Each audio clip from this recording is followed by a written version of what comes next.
En nuestro mundo existen lugares que desafían la imaginación, paisajes que parecen sacados de un sueño o de una elaborada pintura. Hoy viajaremos a un rincón de Europa que alberga una de estas maravillas naturales, un lugar donde el agua se tiñe de colores imposibles y la tierra nos cuenta una historia de poder y transformación. Nos adentramos en el corazón de un volcán para descubrir uno de los espectáculos geológicos más impresionantes, la Laguna de Sete Cidades. Situada en la isla de São Miguel, en el archipiélago de las Azores, Portugal, esta no es una laguna cualquiera. Ocupa el fondo de una caldera volcánica masiva, un cráter de unos 5 kilómetros de diámetro y paredes que se elevan cientos de metros hacia el cielo. Pero lo que realmente la hace única es su dualidad. La laguna está dividida en dos, separada por un puente que parece trazar una línea entre dos mundos. A un lado, el agua es de un profundo y sereno azul. Al otro, de un vibrante y enigmático verde. ¿Cómo es esto posible? ¿Qué fuerzas naturales han esculpido este paisaje y pintado sus aguas con tal precisión? Acompáñanos en este viaje al centro de un volcán para desentrañar los secretos de la Laguna de Sete Cidades. El volcán de Sete Cidades es un poligenético, lo que significa que ha sido construido por miles de años de erupciones sucesivas. No fue una única y gigantesca explosión la que formó la caldera que vemos hoy, sino un largo y complejo historial de actividad. El evento clave ocurrió hace unos 22,000 años. Una serie de erupciones extremadamente violentas vaciaron la cámara magmática que se encontraba debajo del volcán. Al quedarse sin el soporte del magma, la parte superior del cono colapsó sobre sí misma, hundiéndose varios cientos de metros. Este colapso es el que dio origen a la impresionante caldera que hoy enmarca la laguna. Imaginen la magnitud de este evento. Una montaña entera desplomándose para crear una depresión de kilómetros de ancho.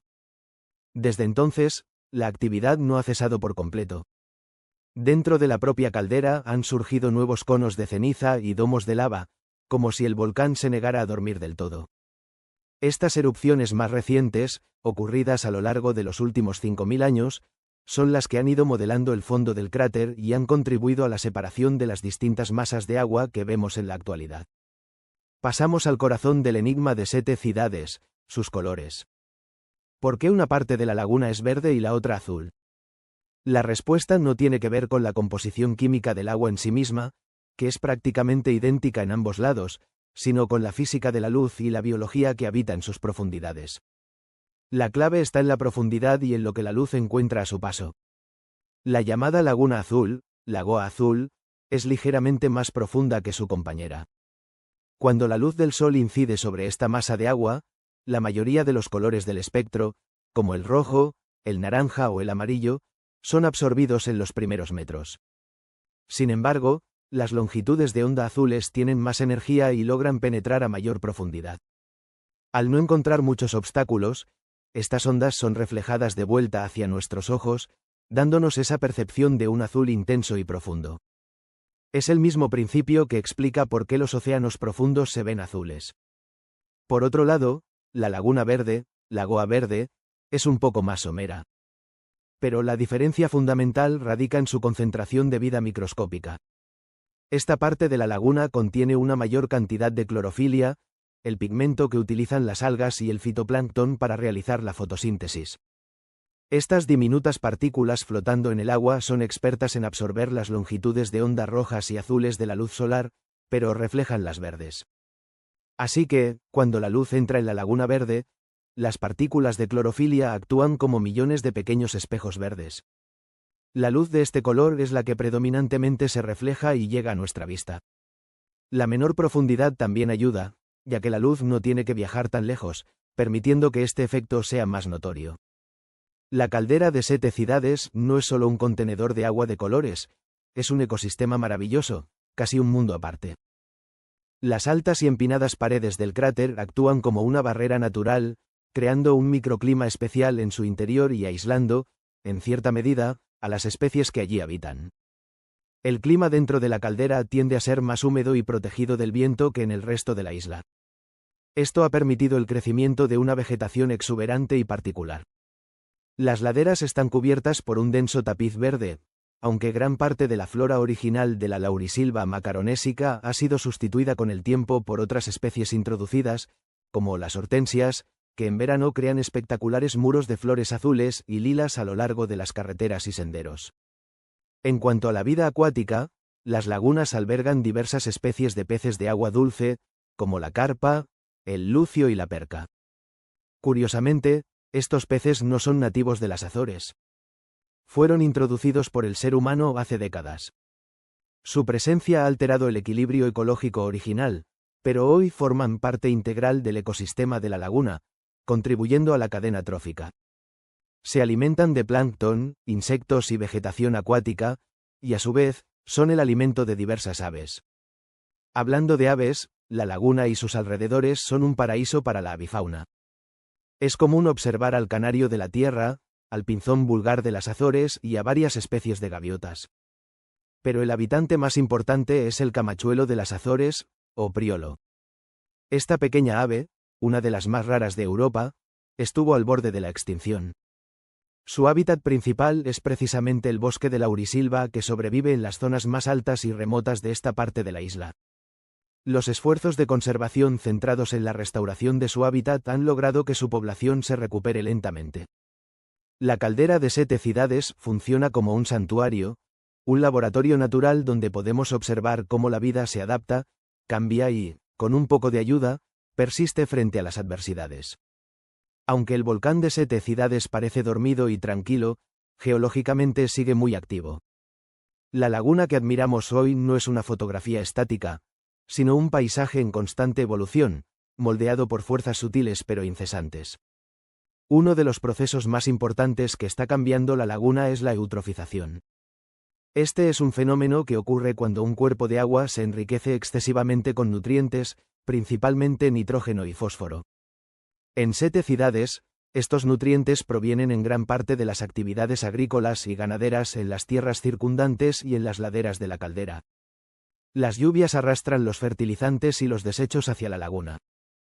Este exceso de alimento provoca una proliferación masiva de algas y cianobacterias, especialmente en la laguna verde, que es más somera y receptiva. Es lo que se conoce como floración de algas. Si bien la clorofilia de estas algas es la que le da su color característico, un crecimiento descontrolado puede ser perjudicial. Estas floraciones pueden consumir el oxígeno del agua cuando las algas mueren y se descomponen, afectando a los peces y a todo el ecosistema acuático.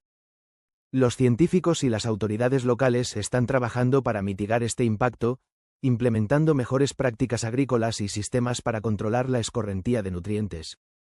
Es un delicado equilibrio entre la actividad humana y la preservación de esta joya natural. Además de los cambios biológicos, la erosión también juega un papel crucial. Las fuertes lluvias del Atlántico desgastan continuamente las paredes de la caldera, arrastrando sedimentos que, muy lentamente, van rellenando el fondo de la laguna. A lo largo de miles de años, si no hubiera más actividad volcánica, la laguna eventualmente se colmataría y desaparecería, convirtiéndose en un valle llano. Cada grano de arena que el viento y el agua depositan en sus profundidades es un pequeño paso en esa lenta pero inexorable transformación. Así, la laguna de Sete Cidades se nos revela no como un simple paisaje, sino como un sistema vivo y dinámico. Es el resultado de un cataclismo volcánico, una lección de física de la luz, un santuario para la vida y un recordatorio de nuestra influencia en el mundo. Sus aguas de dos colores son el reflejo de un delicado equilibrio entre la geología y la biología, una obra de arte natural pintada por la profundidad, la luz y la vida microscópica. ¿Aprendiste algo nuevo hoy? Si es así. Cada me gusta nos ayuda a seguir buscando estos lugares asombrosos, lugares que desafían la imaginación, paisajes tan grandiosos y dramáticos. Hoy, viajamos a un rincón del Océano Pacífico para explorar uno de esos lugares, una fortaleza natural esculpida por el tiempo y los elementos. Nos dirigimos al archipiélago de Hawái, a la isla de Kauai, para maravillarnos ante la majestuosidad de la costa de Napali.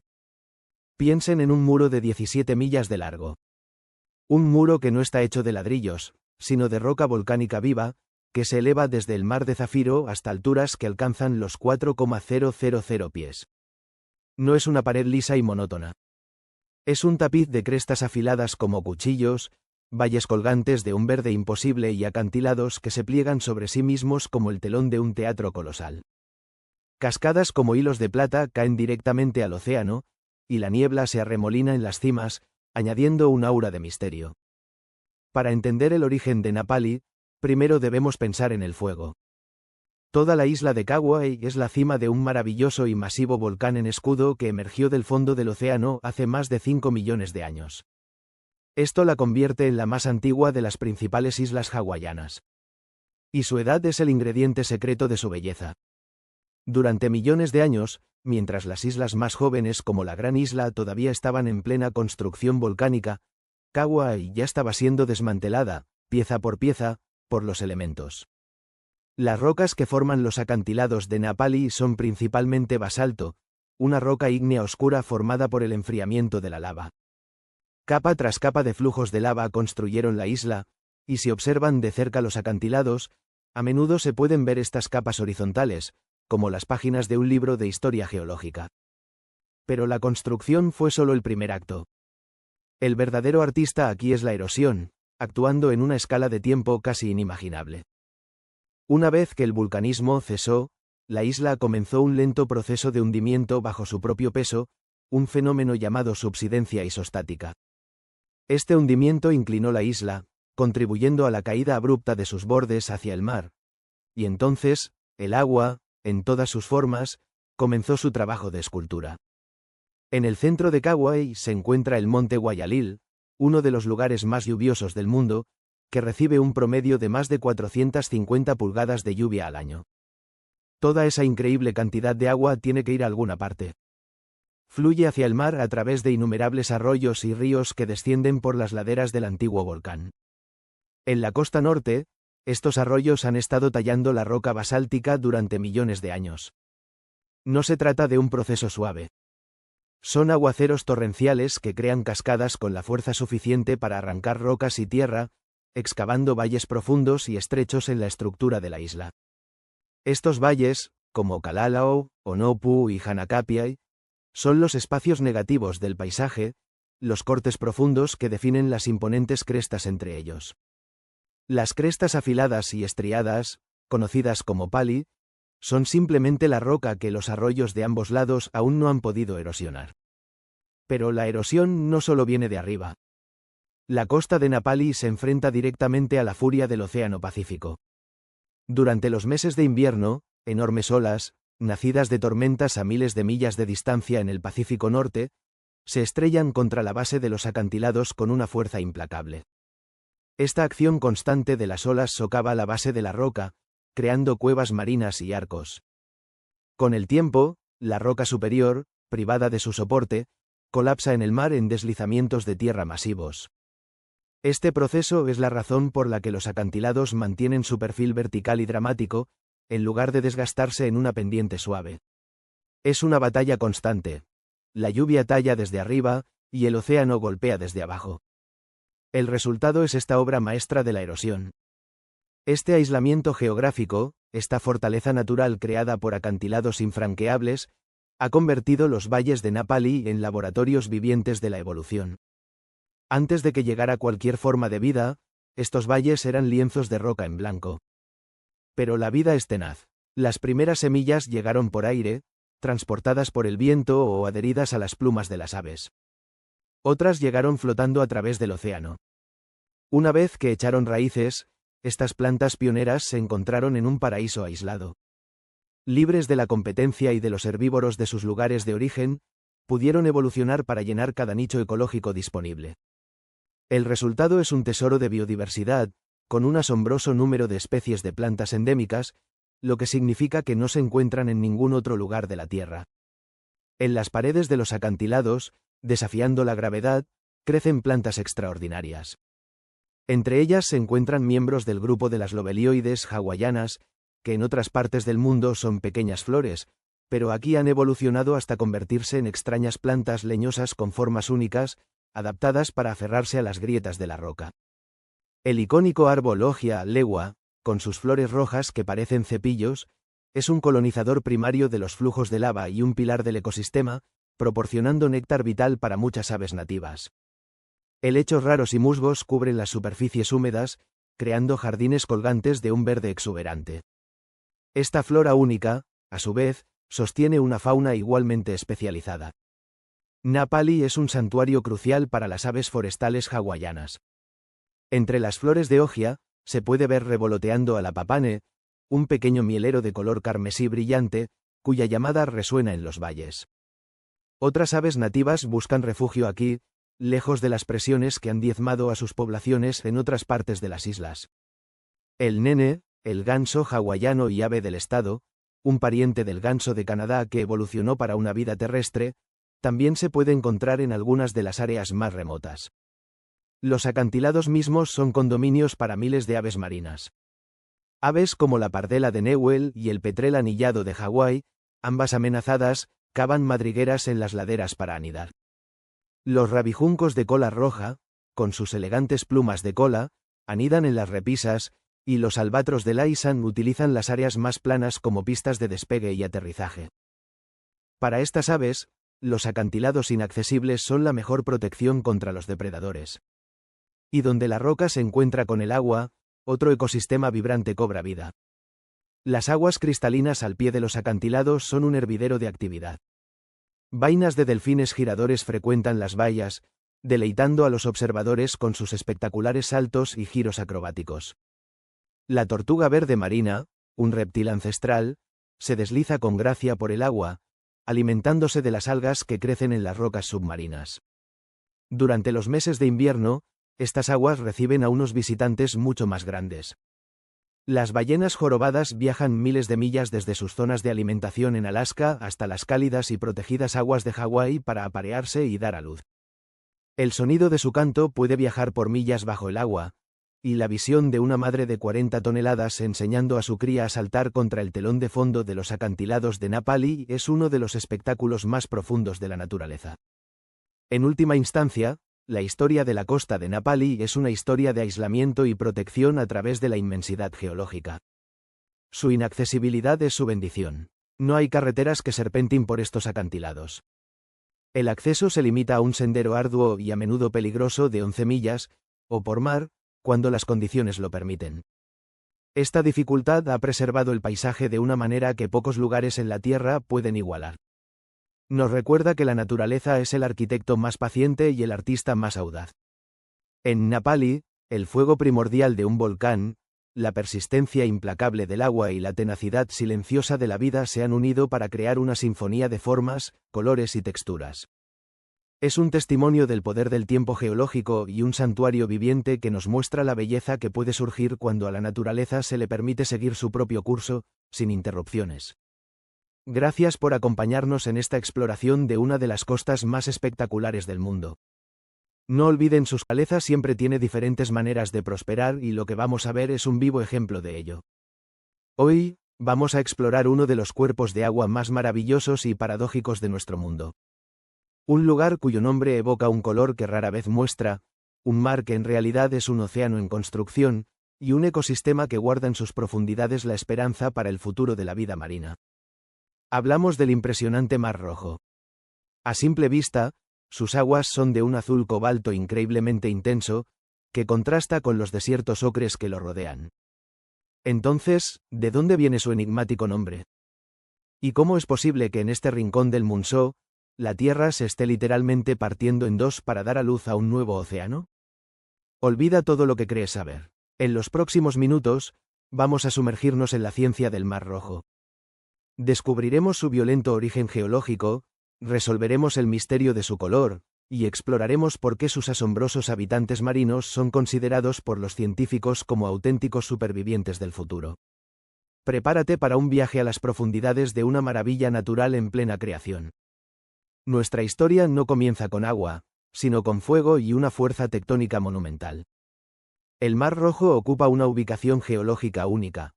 Se asienta sobre una de las grietas más activas de la corteza terrestre, el Gran Valle del Rift. Este es un lugar donde las placas tectónicas no chocan, sino que se separan.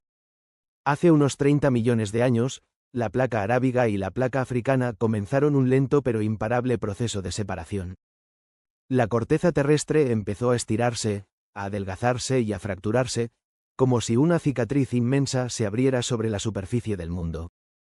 A medida que la Tierra se separaba, el suelo se hundió, creando una profunda y alargada depresión o fosa tectónica. En el fondo de esta fosa, la actividad volcánica era intensa. El magma del manto terrestre ascendía, creando nuevo suelo oceánico. Este proceso, conocido como expansión del fondo marino, es exactamente el mismo que dio origen al Océano Atlántico, solo que aquí lo estamos viendo en sus etapas iniciales. Por eso, los geólogos no consideran al Mar Rojo simplemente un mar, sino un océano embrionario. Hace unos 5 millones de años, esta fosa se había hundido lo suficiente como para que las aguas del Océano Índico, a través del estrecho de Bab el-Mandeb en el sur, se precipitaran y la inundaran por completo. Así nació el Mar Rojo. Y el proceso no se ha detenido. La península arábiga y África se siguen separando a un ritmo de 1 a 2 centímetros por año. Si esta danza tectónica continúa, dentro de decenas de millones de años, el Mar Rojo se habrá ensanchado hasta convertirse en un océano tan vasto como cualquiera de los que conocemos hoy. Justo en su centro, en la llamada fosa axial, nuevo material volcánico sigue emergiendo, construyendo activamente el suelo del océano del mañana. Ahora, abordemos el enigma principal. Si es un océano naciente de aguas azules, ¿por qué lo llamamos Mar Rojo? La respuesta no está en la geología, sino en la biología microscópica. El nombre se atribuye a un fenómeno natural espectacular pero intermitente. El responsable es un tipo de cianobacteria, un organismo fotosintético diminuto llamado Trichodesmium erythraeum. A menudo se le conoce como aserrín de mar por su apariencia al agruparse. En ciertas épocas del año, cuando la temperatura del agua y la concentración de nutrientes son las ideales, estas cianobacterias experimentan una explosión demográfica. Se reproducen a una velocidad asombrosa, formando enormes y densas floraciones o bloms que pueden cubrir cientos de kilómetros cuadrados en la superficie del mar. Mientras están vivas, estas colonias pueden tener un color verdoso o amarillento. Sin embargo, el verdadero espectáculo cromático ocurre cuando la floración llega a su fin. Al morir, los miles de millones de células de Trichodesmium se descomponen y liberan un torrente de sus pigmentos internos. Uno de ellos, un pigmento rojo llamado ficoeritrina, tiñe el agua superficial de un característico color marrón rojizo. Imagina a los antiguos navegantes encontrándose con estas gigantescas manchas rojas flotando en el mar. Es la explicación científica más aceptada para el origen de su nombre. No es que el mar sea rojo, sino que, en ocasiones, se viste de rojo gracias a la vida y muerte de estos maravillosos microorganismos. Más allá de su nombre, el Mar Rojo es un laboratorio de condiciones extremas. Es uno de los cuerpos de agua más salinos del mundo. Esto se debe a una combinación de factores. Primero, tiene una conexión muy limitada con el Océano Índico, lo que restringe el intercambio de agua. Segundo, casi no recibe aporte de agua dulce, ya que no hay ríos importantes que desemboquen en él. Y tercero, está flanqueado por desiertos, lo que provoca una tasa de evaporación altísima bajo el sol abrasador. A medida que el agua se evapora, la sal se queda, concentrándose cada vez más. Sus temperaturas también son inusuales. No solo es cálido en la superficie, sino que sus aguas profundas son significativamente más cálidas que las de otros océanos. Pero lo más extraño se encuentra en su lecho marino. Allí existen fosas de salmuera caliente. Son depresiones llenas de un agua superdensa y extremadamente salada, calentada por la actividad geotérmica de la corteza terrestre. Estas piscinas de salmuera, con temperaturas que superan los 70 grados Celsius y cargadas de metales pesados, son letales para la mayoría de la vida marina. Sin embargo, albergan comunidades de microorganismos extremófilos que prosperan en condiciones que parecen sacadas de otro mundo. Pero la verdadera joya del Mar Rojo, su tesoro biológico más preciado, son sus arrecifes de coral. Se extienden por casi 2000 kilómetros y son un hervidero de biodiversidad. Pero lo que los hace verdaderamente especiales es su increíble resiliencia. Son, en esencia, supercorales. En un mundo donde el aumento de la temperatura de los océanos está causando el blanqueamiento y la muerte masiva de corales, los arrecifes del Mar Rojo parecen inmunes. ¿Cuál es su secreto? La respuesta, una vez más, está en su pasado geológico y evolutivo. Al final de la última edad de hielo, cuando el nivel del mar subió, los corales que recolonizaron el Mar Rojo tuvieron que pasar por un filtro ambiental extremo, el estrecho de Bab el-Mandeb. Las aguas en este punto de entrada sur son, y eran, mucho más cálidas y salinas que las del Océano Índico. Solo las larvas de coral, que ya poseían una tolerancia genética al calor extremo, pudieron sobrevivir a este viaje y establecerse en el interior del mar. Este proceso actuó como un cuello de botella evolutivo. A lo largo de generaciones, seleccionó naturalmente a las variedades de coral más termorresistentes. Como resultado, los corales del norte del Mar Rojo viven hoy en aguas que están muy por debajo de su umbral máximo de tolerancia al calor.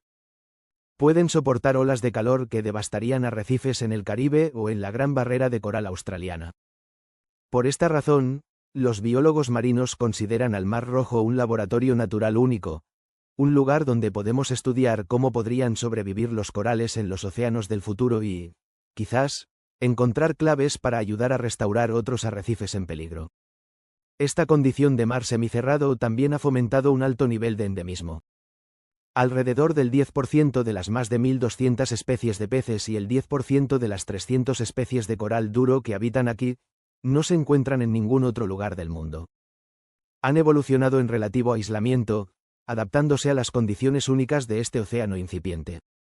En conclusión, el Mar Rojo es mucho más que una simple extensión de agua salada con un nombre curioso. Es un sistema dinámico y en constante evolución. Es una ventana directa a las fuerzas tectónicas que moldean la faz de nuestro mundo, un lugar donde podemos ver nacer un océano en tiempo geológico real. Es un ecosistema forjado en condiciones extremas, que ha dado lugar a una de las comunidades de coral más resistentes y esperanzadoras del mundo. Un recordatorio de que la vida, incluso en sus formas más delicadas, posee una asombrosa capacidad de adaptación. El Mar Rojo no es solo un capítulo en la historia de la Tierra, es una página que se está escribiendo justo ahora, ante nuestros ojos. Ayudar a preservar estos entornos es el inicio para cuidar nuestro futuro en el mundo como humanidad. Gracias por acompañarnos en esta exploración científica. Siva Exploración. Hoy nos aventuramos en un lugar cuyo nombre evoca imágenes de desolación y peligro. Un lugar que ostenta récords que desafían los límites de la vida en nuestro mundo. Nos adentramos en el corazón del desierto de Mojave, en la frontera entre California y Nevada, para descubrir los secretos de un lugar engañosamente lleno de vida, el Parque Nacional del Valle de la Muerte. El Valle de la Muerte es el parque nacional más grande de los Estados Unidos, pero su fama proviene de sus récords de temperatura. Aquí, en un lugar llamado Furnace Creek, se registró la temperatura del aire más alta jamás medida en la Tierra, unos increíbles 56,7 grados Celsius. Es el lugar más seco y el de menor altitud de toda Norteamérica.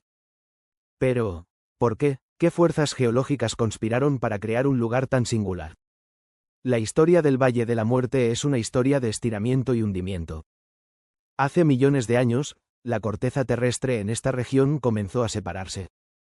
Imaginen que la Tierra se estira como si fuera una masa elástica, volviéndose más delgada en el centro. A medida que se estiraba, grandes bloques de roca se deslizaron hacia abajo a lo largo de fallas geológicas, creando el valle. Al mismo tiempo, las cordilleras a ambos lados, las montañas Panamint al oeste y las montañas Amargosa al este, fueron empujadas hacia arriba. Este proceso, conocido como tectónica de cuenca y cordillera, creó una geografía muy particular. El valle se hundió progresivamente, y un punto en su interior, conocido como Badwater Basin, alcanzó la asombrosa cota de 86 metros por debajo del nivel del mar. Cuando estás de pie en las salinas de Badwater, el punto más alto de Estados Unidos continental, el monte Whitney, está a solo 137 kilómetros de distancia. Es una diferencia de elevación de más de 4.400 metros en una distancia relativamente corta. Esta topografía es la clave de su clima extremo. Las altas cordilleras que rodean el valle crean una sombra de lluvia. La humedad procedente del Océano Pacífico se ve forzada a ascender por las montañas, donde se enfría, se condensa y cae en forma de lluvia o nieve, dejando el aire completamente seco para cuando llega al valle. Una vez que el sol del desierto calienta el fondo del valle, el aire caliente intenta subir, pero es atrapado por las paredes empinadas de las montañas circundantes. El calor se acumula, el aire circula como en un horno de convección y las temperaturas se disparan. El suelo puede alcanzar temperaturas de hasta 93 grados Celsius, lo suficientemente caliente como para cocinar un huevo. Sin embargo, a pesar de su aridez, el agua ha sido la principal escultora de este paisaje.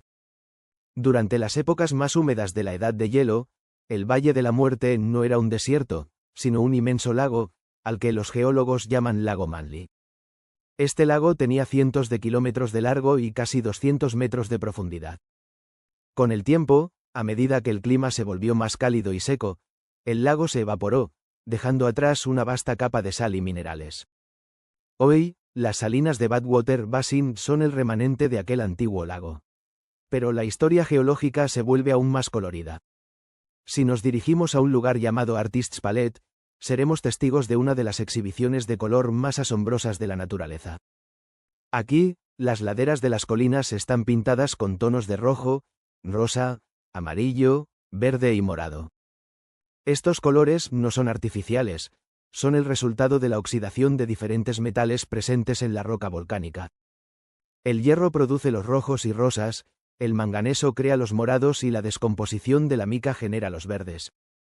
Es una prueba tangible de la rica y violenta historia volcánica de la región. Y luego, está el misterio de las Saline Stones o rocas navegantes de Racetrack Playa. Durante décadas, los científicos se preguntaron cómo unas rocas, algunas de ellas de más de 300 kilos, podían moverse a través de la superficie de este lecho de lago seco, dejando largos rastros detrás de ellas. No había signos de intervención humana ni animal. Recientemente, el misterio fue resuelto. En raras ocasiones durante el invierno, se dan una serie de condiciones perfectas. Primero, la playa se inunda con una fina capa de agua. Luego, durante la noche, las temperaturas bajan lo suficiente como para que esta agua se congele, formando una delgada capa de hielo flotante. A la mañana siguiente, a medida que el sol derrite el hielo, este se rompe en grandes paneles. Entonces, un viento suave pero constante es suficiente para empujar estos paneles de hielo, que a su vez empujan las rocas, deslizándolas lentamente por el lodo resbaladizo. Es un ballet geológico de una sutileza increíble. Cabría pensar que en un entorno tan extremo, la vida sería casi inexistente. Pero aquí es donde el Valle de la Muerte revela su mayor sorpresa. La vida no solo existe, sino que prospera, gracias a increíbles adaptaciones evolutivas. Hablemos de las plantas. El arbusto de la creosota es un maestro de la supervivencia.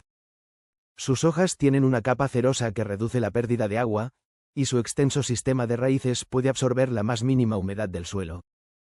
Algunas de estas plantas se encuentran entre los organismos vivos más antiguos de la Tierra.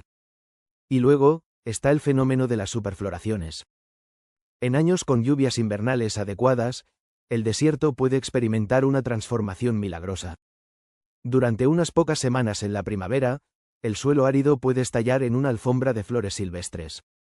Verbenas de arena, amapolas del desierto y girasoles del desierto cubren las laderas y los abanicos aluviales, un espectáculo de color vibrante y efímero que atrae a polinizadores de kilómetros a la redonda. La fauna del Valle de la Muerte es igualmente asombrosa. Muchos animales son nocturnos o crepusculares, es decir, activos durante la noche, el amanecer o el atardecer para evitar el calor abrasador del día. La rata canguro, por ejemplo, nunca necesita beber agua. Obtiene toda la humedad que necesita de las semillas que come, y su cuerpo está diseñado para conservar cada gota, produciendo orina ultraconcentrada. Los depredadores también se han adaptado. El coyote del desierto es más pequeño y de color más claro que sus parientes de otros hábitats, lo que le ayuda a regular la temperatura. Los zorros kid son pequeños y ágiles, con orejas enormes que no solo les proporcionan una audición excepcional para localizar presas, sino que también actúan como radiadores para disipar el calor corporal. Incluso hay peces, sí, peces en el Valle de la Muerte. En pequeños manantiales y arroyos aislados, como Salt Creek, vive el cachorrito del Valle de la Muerte. Estos pequeños y resistentes peces son los descendientes de las especies que vivían en el antiguo lago Manly. A medida que el lago se secó, quedaron atrapados en estas pequeñas bolsas de agua. Han evolucionado para sobrevivir en aguas que son hasta 4 veces más saladas que el océano y que pueden alcanzar temperaturas de más de 38 grados Celsius. Su existencia es un poderoso testimonio de la tenacidad de la vida. En las zonas más altas y frescas de las montañas, la vida es más abundante. Allí podemos encontrar borregos cimarrones del desierto. Estos magníficos animales son maestros escaladores, capaces de encontrar agua y vegetación en los lugares más remotos. Tienen la capacidad de sobrevivir perdiendo hasta el 30% de su peso corporal en agua y rehidratarse rápidamente cuando encuentran una fuente. El Valle de la Muerte es un lugar de contrastes extremos. Desde las profundidades salinas de Badwater Basin hasta la cima del Telescope Peak en las montañas Panamint, que se eleva a más de 3.300 metros y puede estar cubierto de nieve en invierno. Puedes estar sudando en el fondo del valle mientras observas cumbres nevadas a lo lejos. Desde los cañones estrechos y pulidos por inundaciones repentinas, como Mosaic Canyon, cuyas paredes parecen de mármol, hasta las dunas de arena ondulantes de Mesquite Flat, que cantan cuando el viento sopla de la manera correcta. Cada rincón de este parque cuenta una historia geológica diferente, una lección sobre el poder del agua, el viento y el tiempo. Gracias por acompañarnos en este viaje al corazón de uno de los lugares más extremos y maravillosos de nuestro mundo. El Valle de la Muerte no es el final de la vida, sino una celebración de su increíble. A donde nos dirigimos hoy el agua no solo fluye, sino que esculpe, pinta y construye el paisaje a cada instante. Un lugar donde una escalera de joyas líquidas desciende a través de un bosque primigenio, cambiando de color con cada rayo de sol. Este lugar no es una fantasía, se encuentra en el corazón de Croacia. Hoy viajaremos al Parque Nacional de los Lagos de Plitvice, una de las maravillas naturales más espectaculares de nuestro mundo. Pero no nos quedaremos solo con la postal. Juntos vamos a desentrañar los secretos que hacen de Plitvice un ecosistema único en el mundo. Descubriremos por qué sus aguas tienen esos colores casi irreales, cómo la propia naturaleza construye sus propias presas y qué fascinante vida se esconde en este laboratorio natural en constante cambio. Prepárense para ver más allá de la belleza y entender la increíble maquinaria natural de los lagos de Plitvice. El parque es un sistema de 16 lagos principales, conectados entre sí por una serie de cascadas y saltos de agua. Se dividen en dos grupos: los lagos superiores, más grandes y situados en un valle dolomítico, y los lagos inferiores, más pequeños y encajados en un cañón de piedra caliza. El agua fluye de sur a norte, descendiendo una diferencia de altitud total de 133 metros. A simple vista, es un espectáculo de agua y verdor. Pero si miramos más de cerca, la primera pregunta que asalta nuestra curiosidad es casi obligatoria: ¿por qué el agua tiene esos colores? ¿Cómo es posible esa paleta que va desde el azul celeste más profundo hasta el turquesa más vibrante y el verde esmeralda? La respuesta no es una sola, sino una maravillosa combinación de geología, química y biología. El secreto comienza bajo tierra. Toda la región de Plitvice es lo que se conoce como un terreno kárstico. Esto significa que el lecho rocoso está compuesto principalmente por piedra caliza y dolomita, rocas muy ricas en carbonato de calcio y carbonato de magnesio. Cuando la lluvia cae, absorbe dióxido de carbono de la atmósfera, volviéndose ligeramente ácida. Al filtrarse por el suelo y entrar en contacto con estas rocas, esta agua ácida las disuelve lentamente, llevándose consigo una gran cantidad de minerales, principalmente calcita. Así, el agua que alimenta los lagos está, desde su origen, supersaturada de estos minerales disueltos. Aquí es donde ocurre la magia visual. En el agua no solo viajan los minerales disueltos, sino también microcristales de calcita en suspensión. Estas diminutas partículas son como pequeños espejos que dispersan la luz del sol. La luz azul, al tener una longitud de onda más corta, es la que se dispersa con mayor eficacia. Por eso, en las zonas más profundas y claras, donde la luz puede penetrar sin obstáculos, nuestros ojos perciben ese azul intenso, casi eléctrico. Pero entonces, ¿de dónde vienen los tonos verdes y turquesas? Aquí entran en juego los factores biológicos. La cantidad y el tipo de organismos que viven en el agua, como distintas especies de algas y musgos, añaden sus propios pigmentos a la mezcla. Cuando la luz se refleja en estas partículas orgánicas de tonos verdes y amarillos, y se combina con el azul dispersado por los minerales, el resultado es esa increíble gama de verdes y turquesas. Por eso, los lagos de Plitvice nunca se ven iguales. Su color puede cambiar en el transcurso de un solo día, dependiendo del ángulo del sol, de la cantidad de organismos en el agua, e incluso del clima. Un día nublado puede darles un aspecto grisáceo y pétreo, mientras que un sol radiante desata todo su esplendor cromático. Es un lienzo líquido que la naturaleza repinta constantemente. Sin embargo, los colores son solo el principio del prodigio. La característica más definitoria y científicamente asombrosa de Plitvice es, sin duda, la forma en que el paisaje se construye a sí mismo. Esos escalones que separan un lago del siguiente no son simples rocas erosionadas, son barreras activas, en constante crecimiento. Estas presas naturales se conocen como barreras de travertino o toba. Y el mismo mineral que le da el color al agua es el ladrillo con el que se construyen. Recordemos que el agua está cargada de carbonato de calcio disuelto. A medida que el agua fluye, salta y se agita en las cascadas, libera dióxido de carbono a la atmósfera, de forma similar a como una botella de refresco libera gas al abrirla. Este cambio químico hace que el carbonato de calcio ya no pueda permanecer disuelto y comience a precipitarse, solidificándose. Pero necesita un lugar en donde adherirse. Y aquí es donde la biología vuelve a ser protagonista. Sobre las rocas y los troncos caídos en el curso del agua crecen comunidades especializadas de musgos, algas y bacterias. Estas plantas actúan como una especie de andamio viviente. El carbonato de calcio que se precipita, llamado ahora tufa, se deposita sobre estas plantas, cubriéndolas capa a capa. Las plantas siguen creciendo a través del mineral, buscando la luz, y el proceso continúa. Con el tiempo, esta acumulación de tufa, incrustada con material vegetal, forma las barreras porosas y resistentes que vemos hoy. Lo más increíble es que este es un proceso que está ocurriendo ahora mismo. Los científicos estiman que estas barreras de travertino crecen a un ritmo de aproximadamente 1 centímetro por año. Esto significa que el paisaje de Plitvice no es estático. Es un sistema dinámico, una obra geológica en progreso.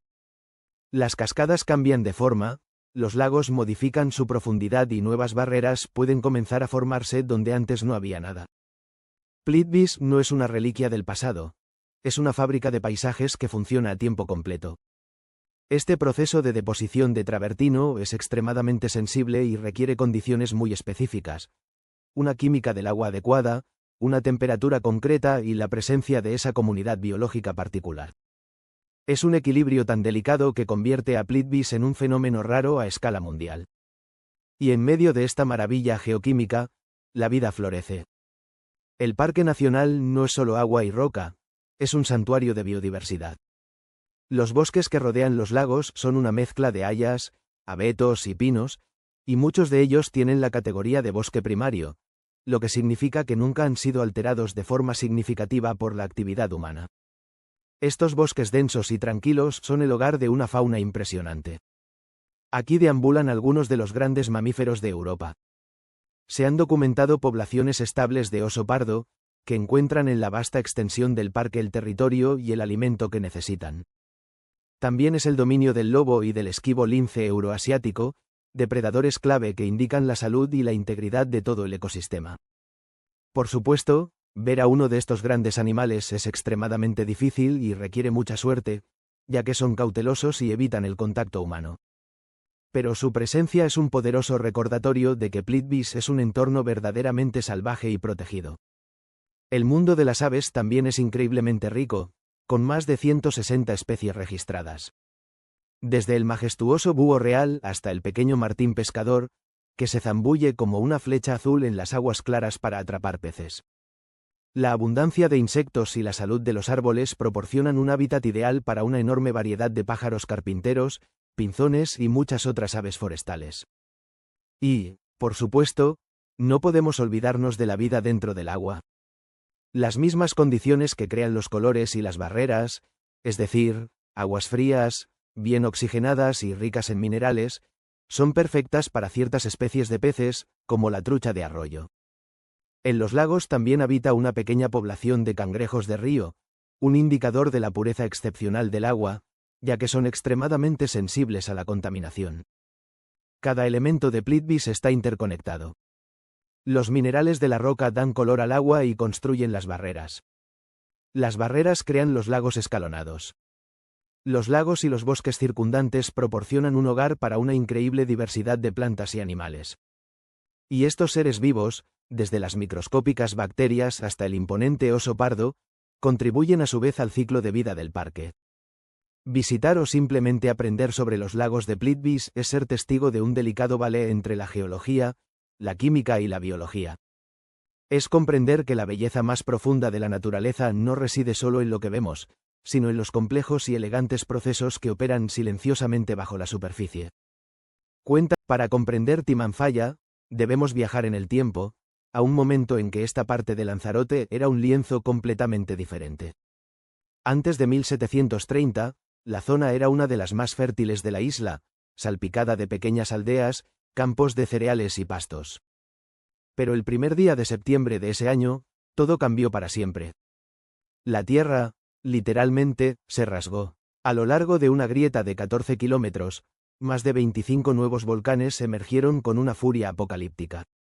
Durante casi 6 años ininterrumpidos, hasta el 16 de abril de 1736, el infierno se desató sobre la isla. Los testimonios de la época, como el sobrecogedor diario del párroco de Yaiza, Andrés Lorenzo Curbelo, describen ríos de fuego que corrían hacia el mar, una lluvia incesante de cenizas y lápili que lo oscurecía todo, y un estruendo continuo que aterrorizaba a los habitantes. El volumen de material expulsado fue gigantesco, estimado en más de 1 kilómetro cúbico de lava. Este océano de roca fundida no solo redibujó el mapa, sino que lo borró. Al menos 9 pueblos quedaron sepultados para siempre bajo un espeso manto de basalto y ceniza. Una superficie de casi 200 kilómetros cuadrados, una cuarta parte de la isla fue devastada, creando el paisaje que hoy conocemos como las Montañas del Fuego. Fue la erupción más larga y una de las más voluminosas registradas en la historia de las Islas Canarias. Y como si quisiera dejar claro que el gigante solo dormía, en 1824, casi un siglo después, la Tierra volvió a temblar. Una erupción mucho más corta, de apenas 3 meses, pero igual de violenta, abrió nuevas fisuras y añadió cicatrices frescas al paisaje, un último recordatorio del poder latente que se agitaba bajo la superficie. La herencia de estas colosales erupciones no es solo el paisaje visible, sino también una energía invisible y poderosa que emana de las profundidades. Timanfaya es el hogar de una de las anomalías geotérmicas más espectaculares del mundo. Esto significa que una cámara magmática residual, un bolsón de roca fundida que quedó tras las erupciones, se encuentra increíblemente cerca de la superficie. Este corazón caliente convierte el suelo del parque en una auténtica parrilla natural. Mientras que en la mayoría de los lugares de la Tierra la temperatura aumenta 1 grado cada 30 metros de profundidad, aquí, a tan solo 13 metros, el termómetro se dispara por encima de los 600 grados Celsius. En la superficie, en el lugar conocido como el islote de Hilario, el calor es tan intenso que se ha convertido en una demostración científica y un espectáculo para quienes lo visitan. Imaginen esto. Un operario del parque vierte un cubo de agua en un tubo insertado en el suelo. En cuestión de segundos, la tierra ruge y una columna de vapor explota hacia el cielo con la fuerza de un geyser. El agua, al tocar las rocas sobrecalentadas, se convierte en vapor de forma instantánea y violenta. En otra demostración, un fardo de aulaga, un arbusto seco, se introduce en un pequeño hoyo. No hay mecheros, no hay chispas. En apenas un instante, el calor del subsuelo provoca su combustión espontánea, y el arbusto arde en llamas. Esta energía primigenia no solo se demuestra, se utiliza. En un restaurante, una construcción singular integrada en el entorno, no necesitan gas ni electricidad para cocinar. Su horno es un pozo de 6 metros de profundidad que canaliza el calor volcánico hacia una enorme parrilla de hierro fundido. Aquí, los alimentos se asan con el calor directo del interior de la Tierra, una barbacoa geotérmica única en el mundo, que sirve como un sabroso recordatorio de que, bajo el aparente silencio de Timanfaya, el fuego original sigue vivo y activo. A primera vista, el paisaje de Timanfaya puede parecer el símbolo de la desolación. Un vasto campo de rocas afiladas y cenizas negras, conocido localmente como Malpaís, donde la idea de vida parece imposible. Sin embargo, si miramos más de cerca, descubrimos un mundo de supervivencia, una lección magistral sobre la resiliencia de la naturaleza. Los primeros héroes de esta historia son los líquenes. Estos organismos maravillosos fruto de una simbiosis perfecta entre un hongo y un alga son los colonizadores pioneros del mundo volcánico. Se aferran a la roca desnuda, soportando una insolación extrema y la casi total ausencia de agua. Lentamente, a lo largo de décadas y siglos, su actividad biológica comienza a descomponer la lava. Sus ácidos disuelven los minerales, atrapan partículas de polvo y humedad, y al morir, crean la primera y minúscula capa de materia orgánica. Son los verdaderos creadores del suelo. Existen más de 100 especies diferentes de líquenes en el parque, que pintan el oscuro lienzo volcánico con sutiles pinceladas de blanco, amarillo, verde y naranja. Especies como la Stereocaulon vesuvianum o las del género Ramalina son cruciales en este proceso. Pero no están solos. En las grietas y oquedades donde la ceniza volcánica, o rofe, ha logrado acumularse y retener la escasa humedad de la noche, algunas plantas superiores logran germinar. El corazoncillo de Lanzarote, la vinagrera o el mato blanco son ejemplos de una flora increíblemente adaptada que lucha por cada centímetro de espacio. Y donde hay plantas, llega la fauna. Aunque discretos, el parque alberga una comunidad de insectos y reptiles que han evolucionado para sobrevivir aquí. Pequeños escarabajos, arañas y lagartos que han desarrollado coloraciones crípticas para camuflarse en el entorno y ciclos de vida adaptados a la escasez. Timanfaya no es un desierto sin vida. Es un laboratorio natural que nos muestra las primerísimas etapas de la sucesión ecológica, un testimonio del impulso irrefrenable de la vida por conquistar hasta el último rincón del mundo. Recorrer Timanfaya es una experiencia que trasciende la geología. Es también una inmersión en una visión artística única, la del genio lanzaroteño César Manrique. Artista, arquitecto y ecologista, Manrique entendió como nadie que la grandeza de su isla residía en su paisaje volcánico y defendió una filosofía revolucionaria, la de integrar el arte y la arquitectura en la naturaleza con el máximo respeto, creando una simbiosis en lugar de una imposición. Su intervención en Timanfaya es la máxima expresión de este ideal. En lugar de construir una carretera convencional que cortara el paisaje, diseñó la Ruta de los Volcanes.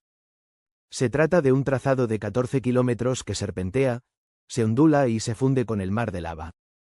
Fue cuidadosamente planificada para que cada curva revelara una nueva perspectiva, un cono volcánico, una textura de lava o un juego de colores, todo ello sin alterar la esencia del lugar. Viajar por ella es como moverse por el interior de una escultura natural, guiado por la mano invisible del artista.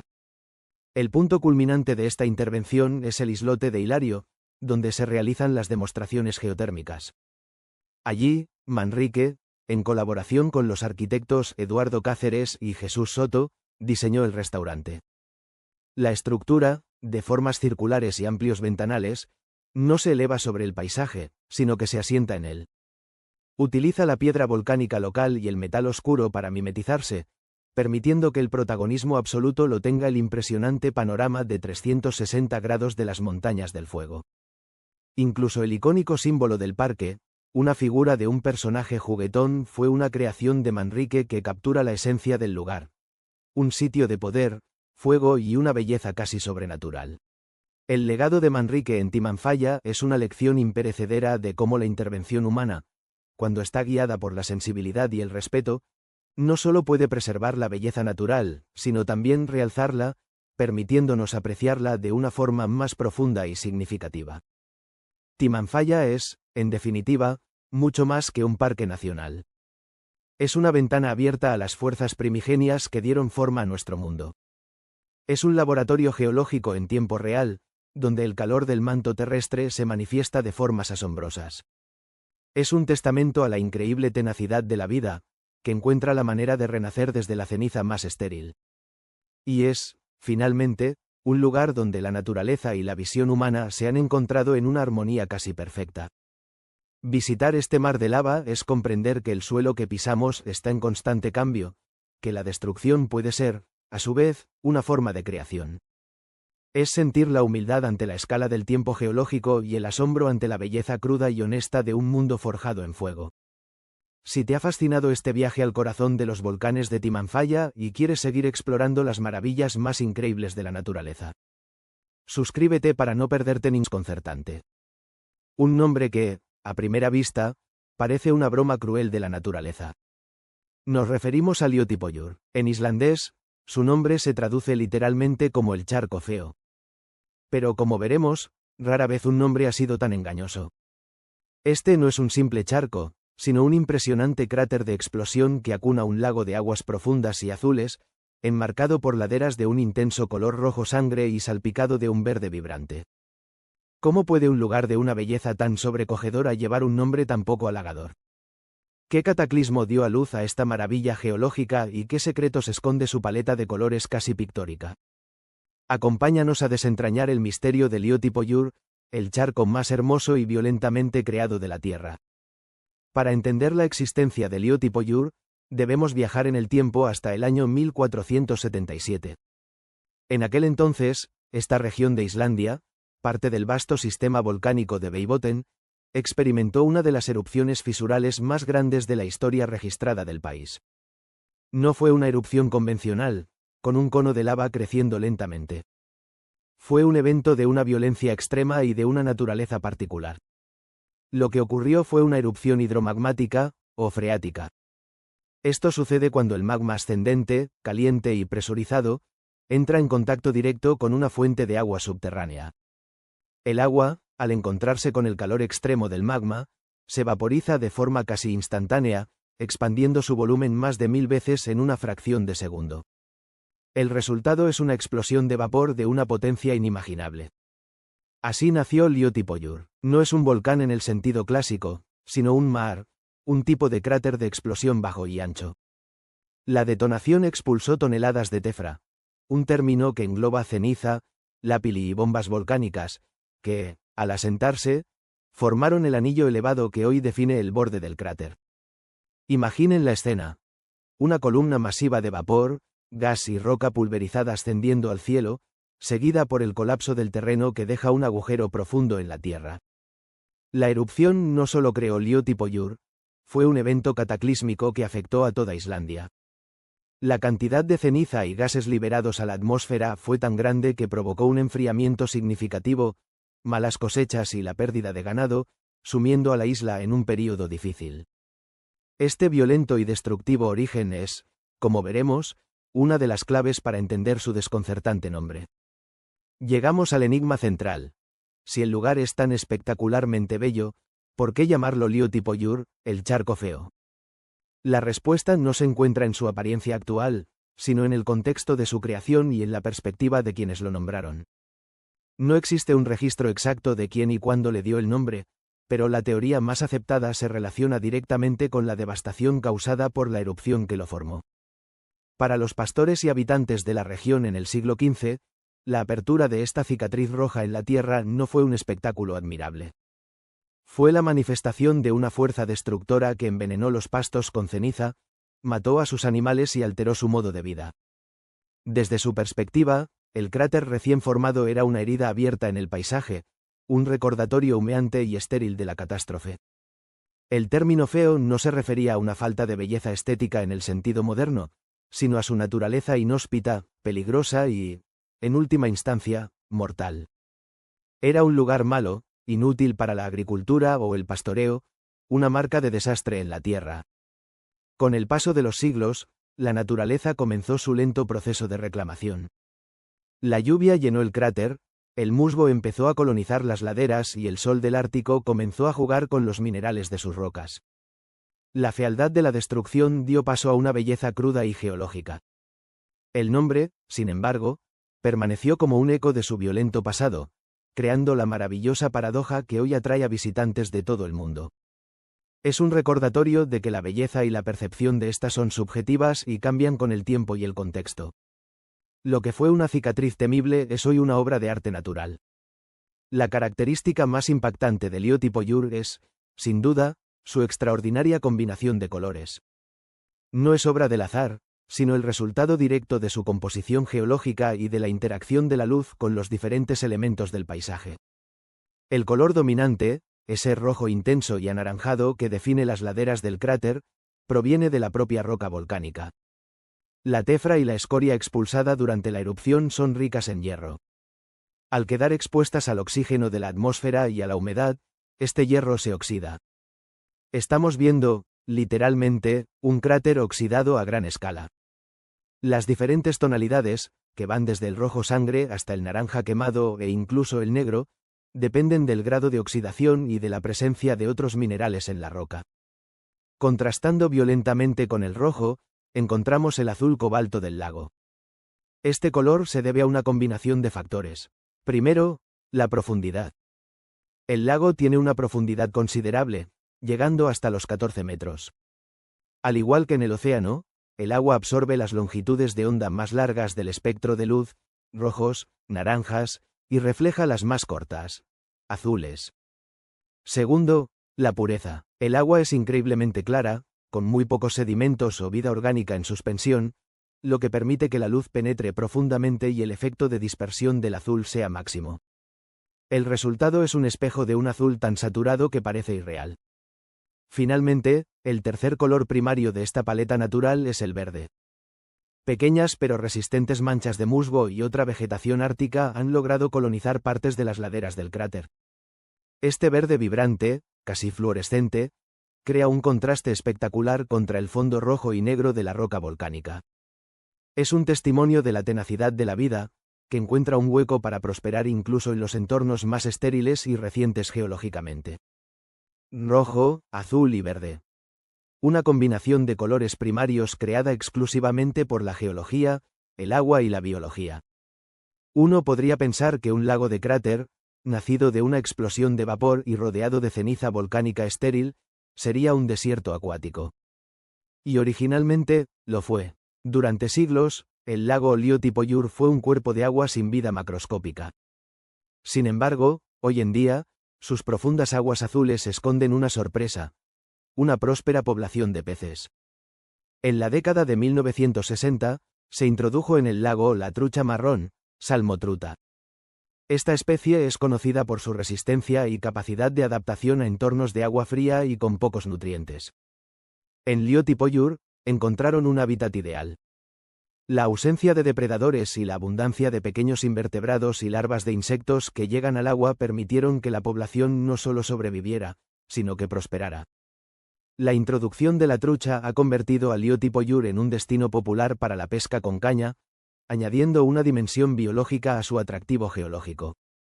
Ver a estos peces, con sus motas oscuras y flancos dorados, nadando en un lago en la cima de un cráter rojo, es presenciar un ecosistema artificial que ha encontrado un equilibrio natural. La vida no se limita al agua. Las laderas, a pesar de su apariencia inhóspita, son un microhábitat para diversas plantas resistentes. Además del musgo, se pueden encontrar líquenes que se aferran a las rocas y pequeñas flores silvestres que florecen durante el corto verano ártico, como la silene sin tallo.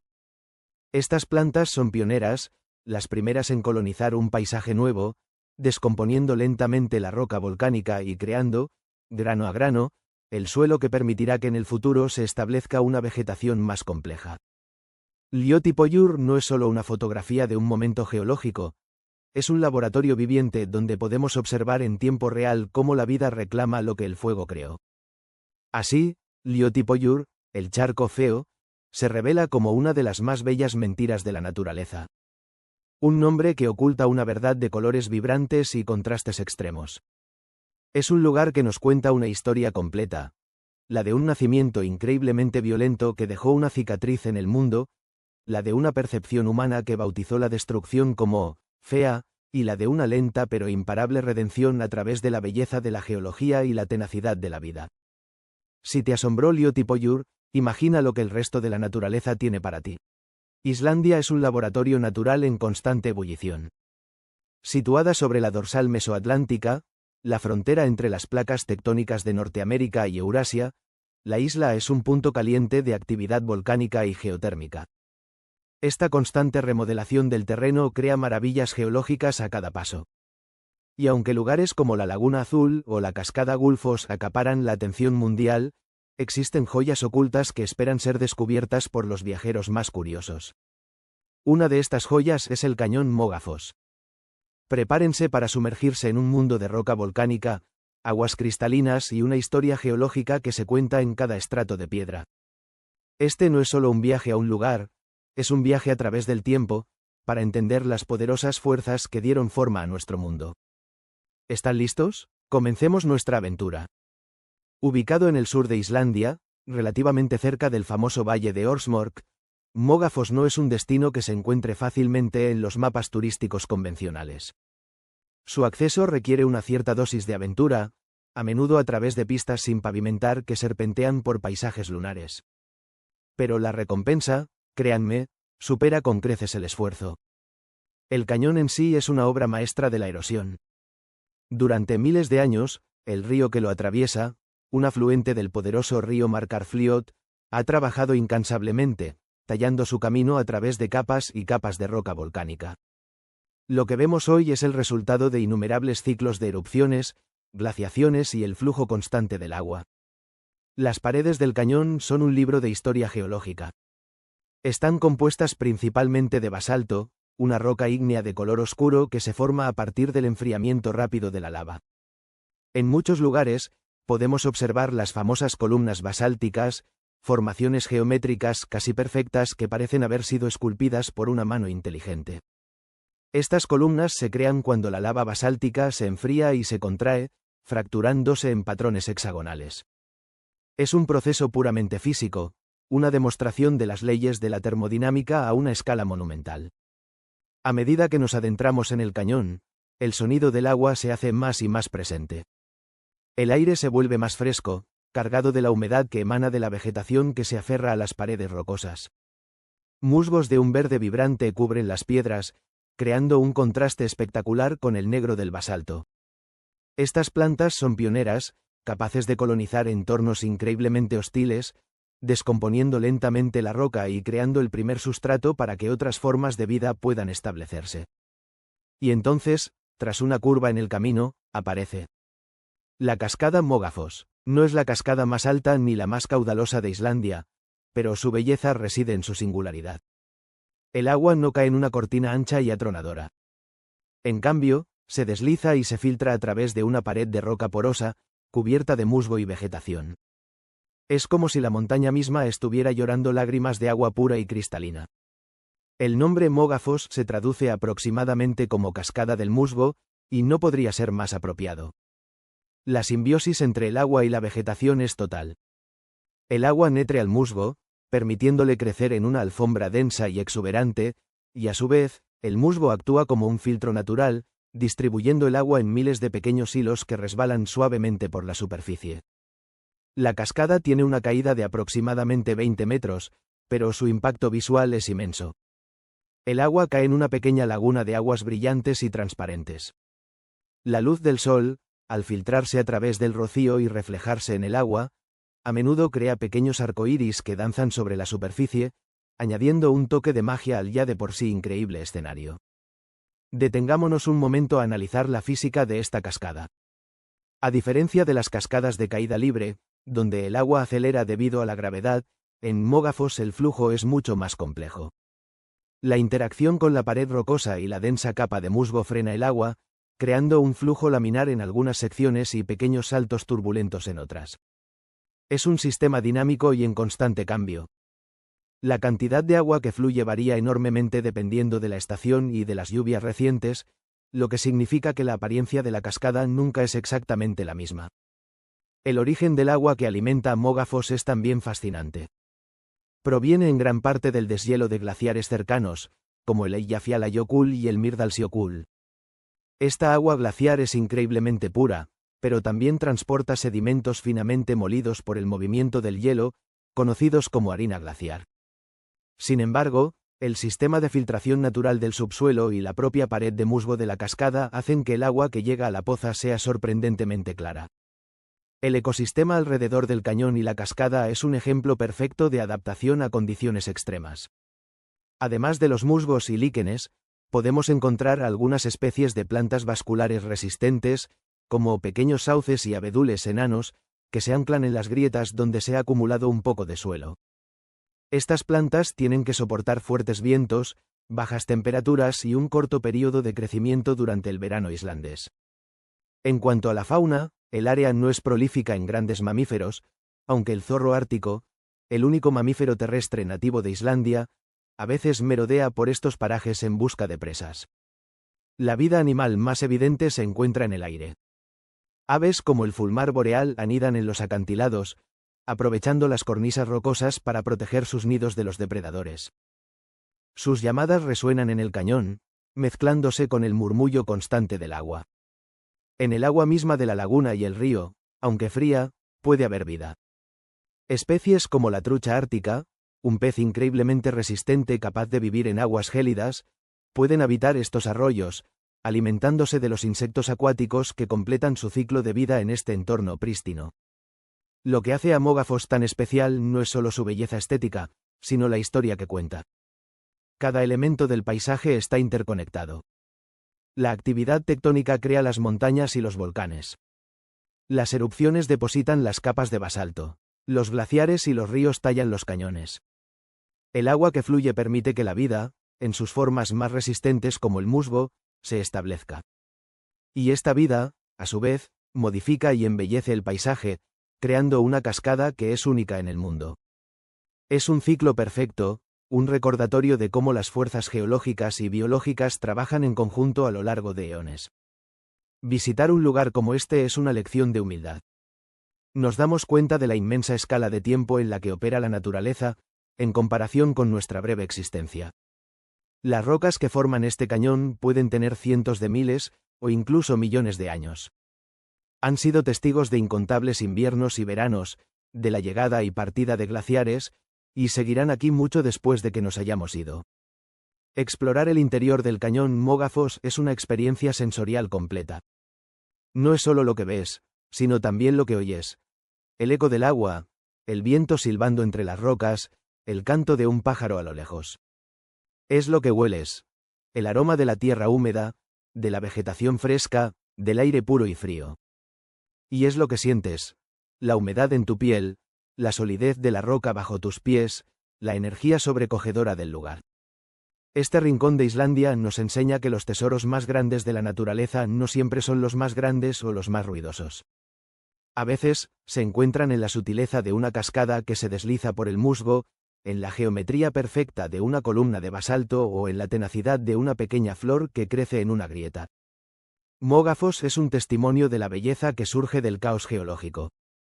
Es un santuario natural donde podemos desconectar del mundo y conectar con las fuerzas fundamentales que rigen nuestro ambiente. Un lugar que, una vez visitado, se queda grabado en la memoria para siempre. Así que la próxima vez que piensen en la naturaleza, recuerden que más allá de los paisajes icónicos, existen miles de secretos como Mógafos, esperando a ser descubiertos. Lugares que nos cuentan la increíble historia de la Tierra y nos inspiran a proteger estas maravillas para las futuras generaciones.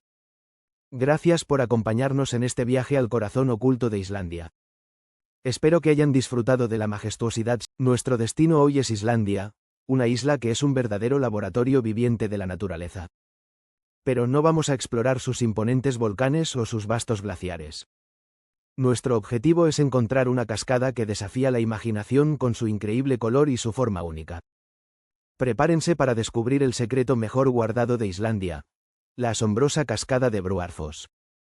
A menudo, cuando pensamos en cascadas, nos vienen a la mente imágenes de enormes cortinas de agua cayendo con una fuerza ensordecedora desde grandes alturas. Cascadas como las del Niágara o el Salto Ángel son famosas por su escala monumental. Pero Bróarfoss es diferente. No te impresionará por su tamaño, sino por su belleza etérea y casi sobrenatural.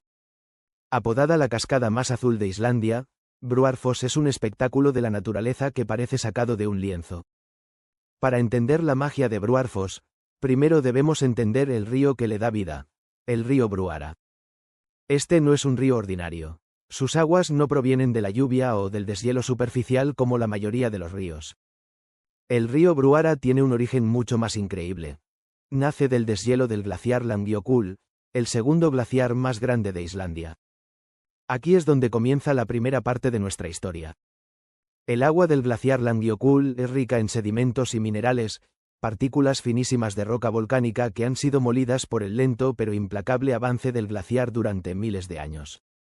Esta harina glacial, como se la conoce, está compuesta por fragmentos microscópicos de minerales como el feldespato y el cuarzo. Estas partículas son tan diminutas y ligeras que no se asientan, sino que permanecen suspendidas en el agua, dispersando la luz y dándole al río en su origen un característico aspecto lechoso y de un color grisáceo o turquesa pálido. Entonces, ¿cómo es posible que el agua de Bruarfoss sea tan increíblemente clara y azul?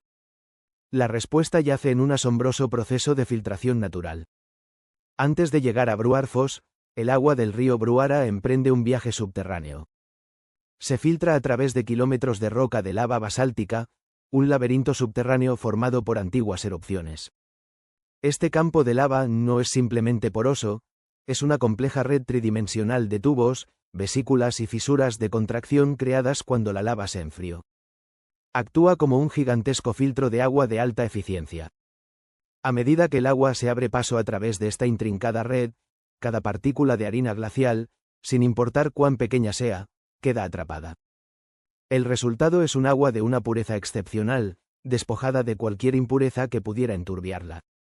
Cuando esta agua ultrafiltrada finalmente emerge de nuevo a la superficie, está lista para crear el espectáculo de Bruarfoss. Y es aquí donde entra en juego la segunda parte del secreto de su color: la física de la luz y la interacción con las moléculas de agua. El agua pura, compuesta por moléculas de HO, tiene la propiedad intrínseca de absorber selectivamente la luz.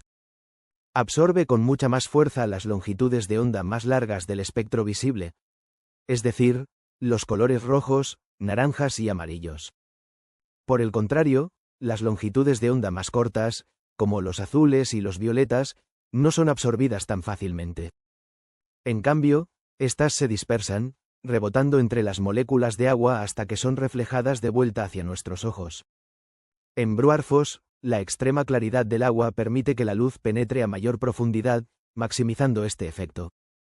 Además, la turbulencia de las cascadas introduce millones de minúsculas burbujas de aire que actúan como sitios de dispersión adicionales, amplificando el reflejo de la luz azul.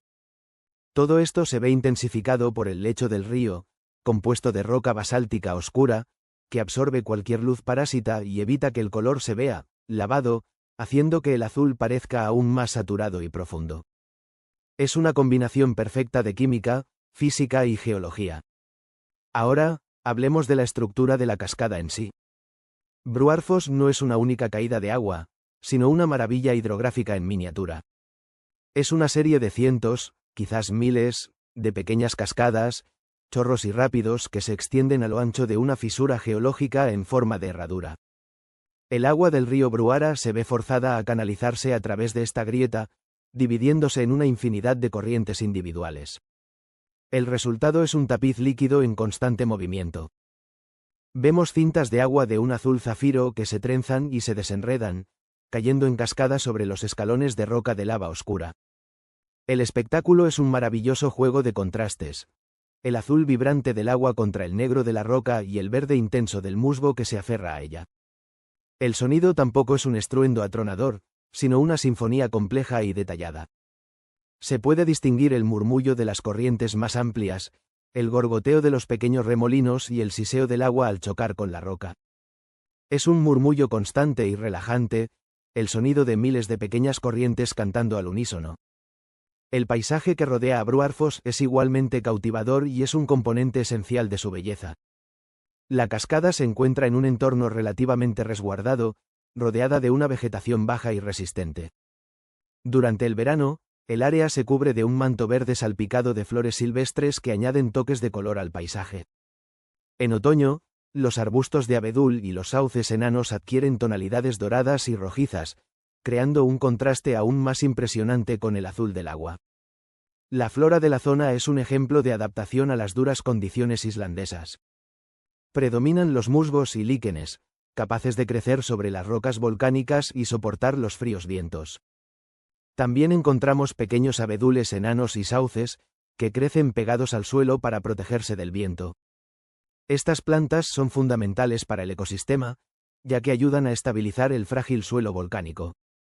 El entorno geológico de Bruarfoss es un libro abierto sobre la historia volcánica de Islandia. Las rocas que forman el lecho del río y la propia cascada son principalmente basalto, una roca ígnea de color oscuro que se forma por el enfriamiento rápido de la lava. Las formaciones rocosas a menudo presentan estructuras columnares, patrones hexagonales que se crean cuando la lava basáltica se enfría y se contrae de manera uniforme. Toda la región forma parte de la dorsal mesoatlántica, la cordillera submarina que separa la placa tectónica de Norteamérica de la placa de Eurasia. Islandia es uno de los pocos lugares del mundo donde esta dorsal emerge sobre el nivel del mar. Esto convierte a la isla en un punto caliente geológico, con una actividad volcánica y geotérmica constante.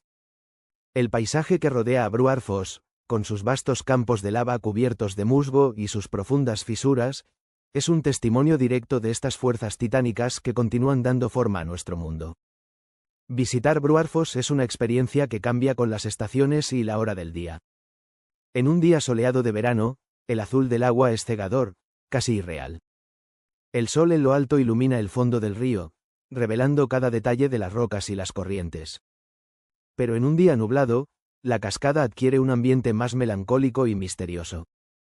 El color del agua se vuelve más profundo, un azul zafiro que contrasta con el cielo gris. El amanecer y el atardecer ofrecen momentos mágicos. La luz dorada de las primeras y últimas horas del día baña el paisaje, añadiendo tonos cálidos a la escena y creando reflejos deslumbrantes en la superficie del agua.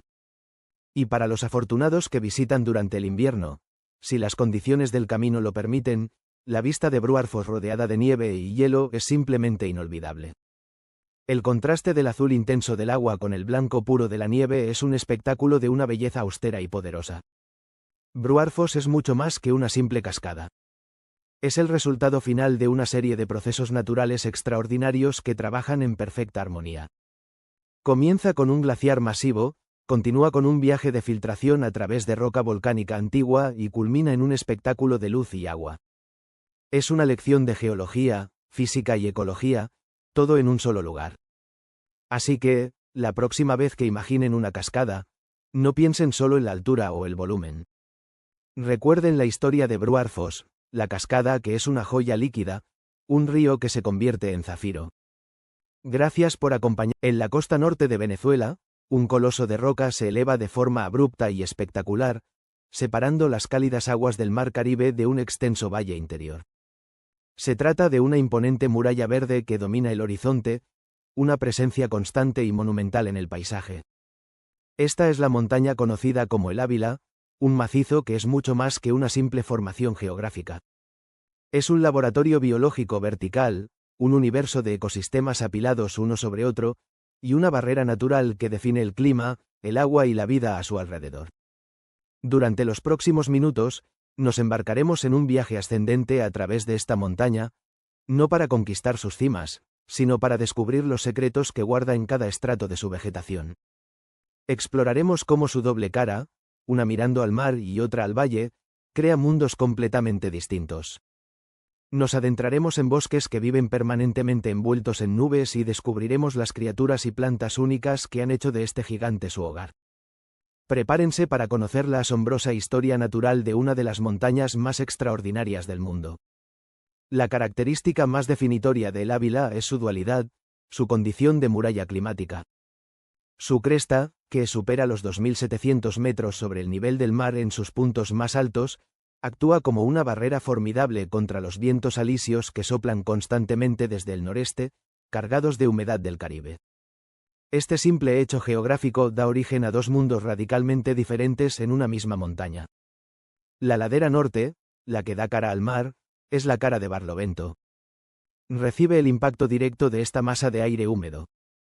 Al ser forzado a ascender por la pendiente de la montaña, el aire se enfría, y el vapor de agua que contiene se condensa.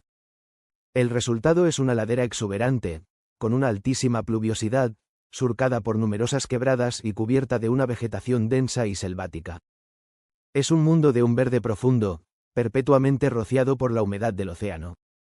En contraste, la ladera sur, la que mira hacia el valle de Caracas, es la cara de Sotavento.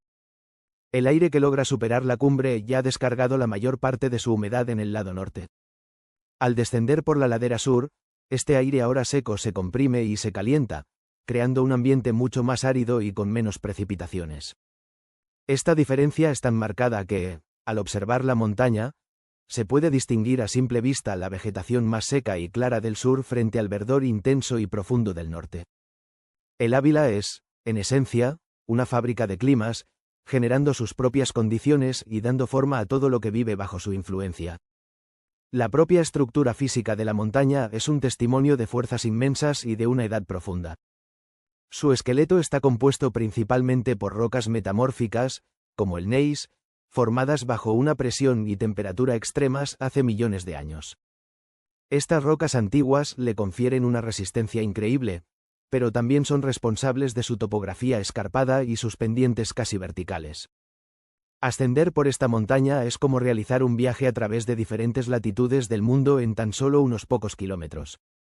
La drástica variación de altitud, desde casi el nivel del mar hasta más de 2.700 metros, crea una serie de pisos ecológicos o zonas de vida, cada una con su propio conjunto de condiciones y habitantes. En las zonas más bajas de la ladera sur, encontramos un bosque xerofítico. Aquí, el calor y la menor humedad han favorecido a plantas adaptadas a la sequía. Es un mundo de vegetación espinosa, árboles de pequeño porte como el cují y varias especies de cactáceas. La vida aquí es austera, adaptada para conservar cada preciosa gota de agua. A medida que ganamos altura, aproximadamente a partir de los 1000 metros, el paisaje se transforma. Entramos en los bosques submontanos y montanos. La temperatura desciende y la humedad aumenta. Los árboles son más altos, la vegetación más densa y el sotobosque se llena de una mayor variedad de plantas. Es una transición clara hacia un ambiente más frondoso y templado. Pero la verdadera joya de El Ávila se encuentra en sus cumbres, por encima de los 1500 metros. Aquí nos adentramos en uno de los ecosistemas más mágicos y frágiles del trópico, el bosque nublado. Este es un mundo que vive permanentemente abrazado por las nubes. La humedad relativa es cercana al 100% casi todo el tiempo. Los árboles aquí son de formas retorcidas y fantasmagóricas, sus troncos y ramas completamente cubiertos por una gruesa capa de musgo que gotea constantemente. El suelo es una esponja de materia orgánica. La luz se filtra a través de la niebla, creando una atmósfera etérea y silenciosa. Este ecosistema es vital, ya que actúa como una esponja gigante que captura la humedad de las nubes y la libera lentamente, alimentando las quebradas y ríos que nacen en la montaña.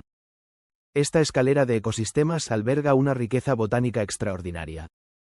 El Ávila es un jardín vertical donde cada nivel ofrece sus propias joyas.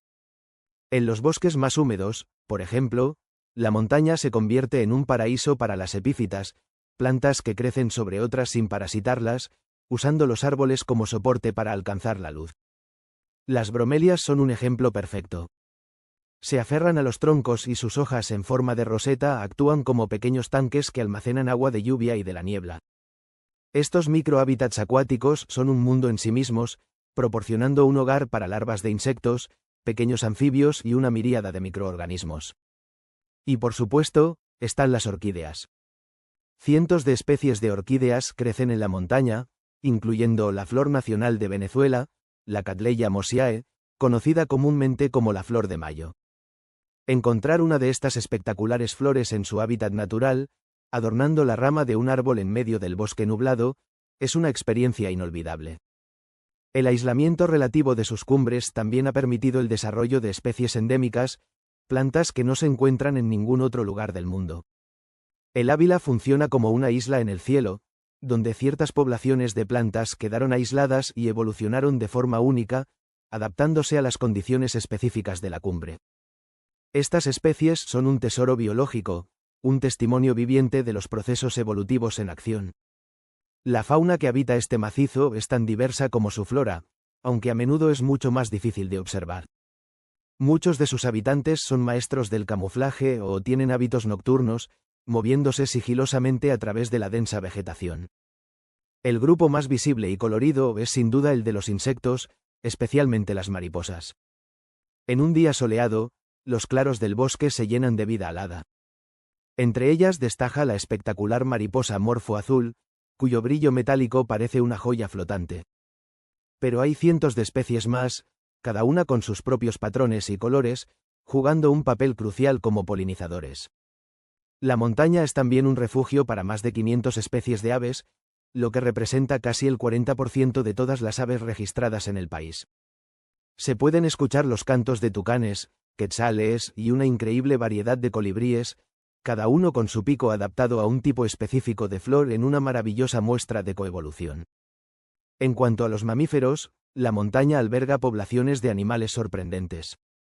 El perezoso de 3 dedos se mueve con su característica lentitud por las copas de los árboles, mientras que las ardillas y los picures, un tipo de roedor grande, se escabulen por el suelo del bosque. Más arriba, en las zonas más remotas y protegidas, aún merodean depredadores elusivos.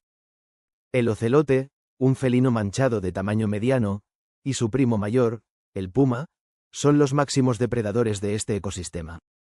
Su presencia, aunque raramente confirmada visualmente, es un indicador de que el ecosistema sigue siendo saludable. La montaña de El Ávila es mucho más que un impresionante telón de fondo. Es un sistema vivo, complejo y fundamental.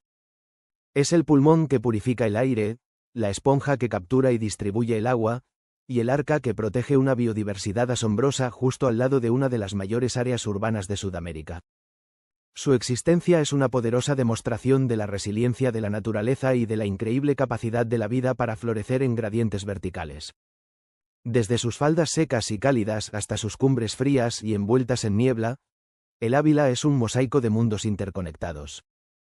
Para seguir viendo más impresionantes paisajes naturales, no olvides suscribirte. A menudo, pensamos en los parques nacionales como postales de picos dramáticos o cañones inmensos. Este es diferente, esconde historias de una profundidad inimaginable. Historias sobre rocas que son más antiguas que los primeros árboles de la Tierra. Así que acompáñanos a explorar las maravillas ocultas de Shenandoah, un paisaje que nos enseña que la verdadera majestuosidad, a menudo, reside en la resiliencia y en el paso del tiempo. Nuestra primera parada nos lleva a la base misma del parque, a su mismísimo esqueleto, las rocas. Cuando conduces por la famosa Skyline Drive, la carretera que serpentea por la cresta del parque, estás viajando sobre uno de los núcleos de montañas más antiguos del mundo. Olvida los Andes o los Alpes, son apenas unos adolescentes en la escala de tiempo geológica. Las rocas del basamento de Shenandoah son de una era diferente. Gran parte de lo que pisas aquí es granito y gneiss que se formaron hace más de 1000 millones de años, durante un evento de construcción de montañas conocido como la orogenia de Grenville. En ese entonces, los continentes estaban colisionando para formar un supercontinente llamado Rodinia. Las fuerzas en juego eran tan monumentales que levantaron una cadena montañosa que, según los geólogos, rivalizaba o incluso superaba en altura a los Himalayas actuales. Imagínalo por un momento, montañas de más de 9,000 metros de altura, aquí mismo, en lo que hoy es el este de los Estados Unidos. ¿Qué les pasó? La respuesta es simple y asombrosamente poderosa: el tiempo. Durante cientos de millones de años, la lluvia, el viento, el hielo y el calor han estado esculpiendo, moliendo y suavizando sin descanso estas cumbres colosales. Lo que vemos hoy no son montañas en su juventud, sino las raíces erosionadas y desgastadas de una cordillera ancestral. Las suaves y onduladas crestas de Shenandoah son un monumento a la persistencia de la erosión. Un lugar donde esta historia es palpable es en la famosa montaña Old Rag. A diferencia de las crestas más suaves, Old Rag es una masa expuesta de granito antiguo. Escalarla es como caminar sobre la espina dorsal de un mundo olvidado. Las rocas aquí tienen aproximadamente 1,040 millones de años. Tocarlas es conectar con una tierra que apenas comenzaba a experimentar con la vida compleja en sus océanos. Así que la próxima vez que veas una imagen de las neblinosas y redondeadas montañas de Shenandoah, recuerda que no estás viendo falta de drama, sino la profunda serenidad de la vejez. Pasemos de las montañas masivas a un mundo secreto que prospera en el suelo húmedo del bosque, bajo la hojarasca. Puede que te sorprenda saber que Shenandoah es conocido entre los biólogos como la capital mundial de las salamandras.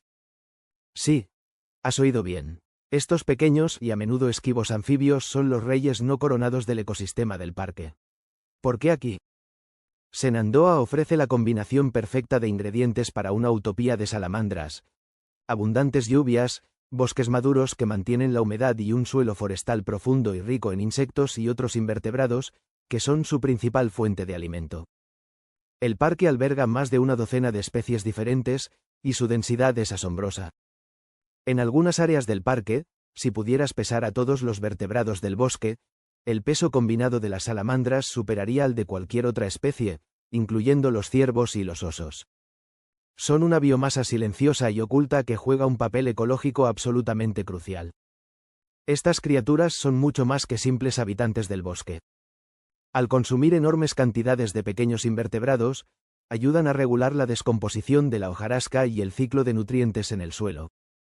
Son ingenieras del ecosistema a una escala diminuta pero fundamental. Ahora, levantemos la vista del suelo y miremos a los árboles. El bosque de Shenandoah que vemos hoy es exuberante, denso y lleno de vida.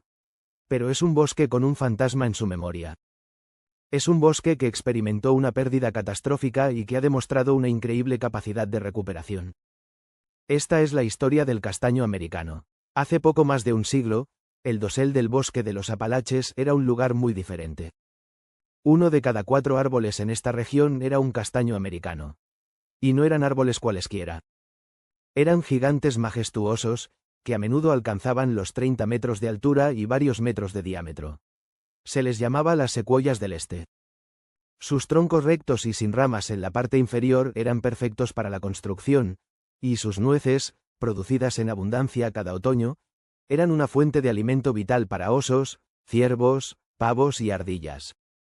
Pero a principios del siglo XX, una catástrofe golpeó. Un hongo patógeno, introducido accidentalmente desde Asia, comenzó a propagarse. Era la plaga del castaño. El hongo entraba por heridas en la corteza y estrangulaba al árbol, matándolo hasta la raíz.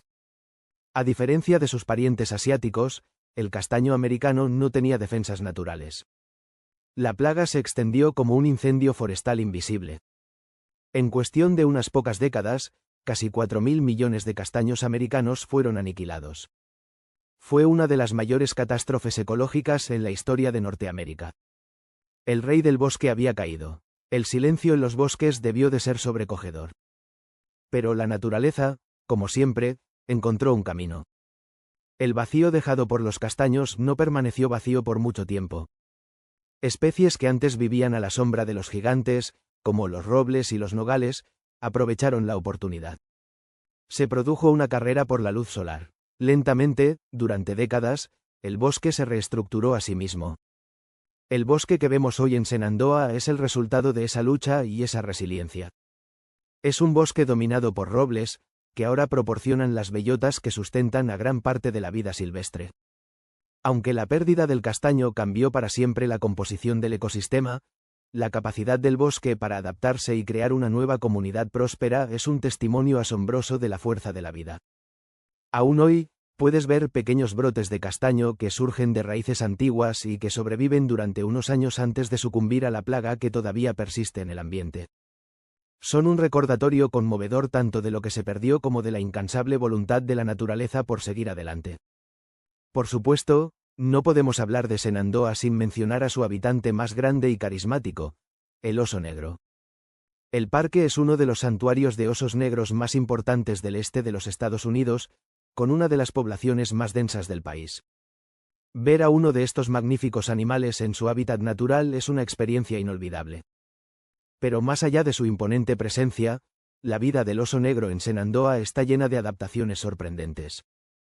Solemos imaginarlos como feroces carnívoros, pero la realidad es que son omnívoros increíblemente oportunistas.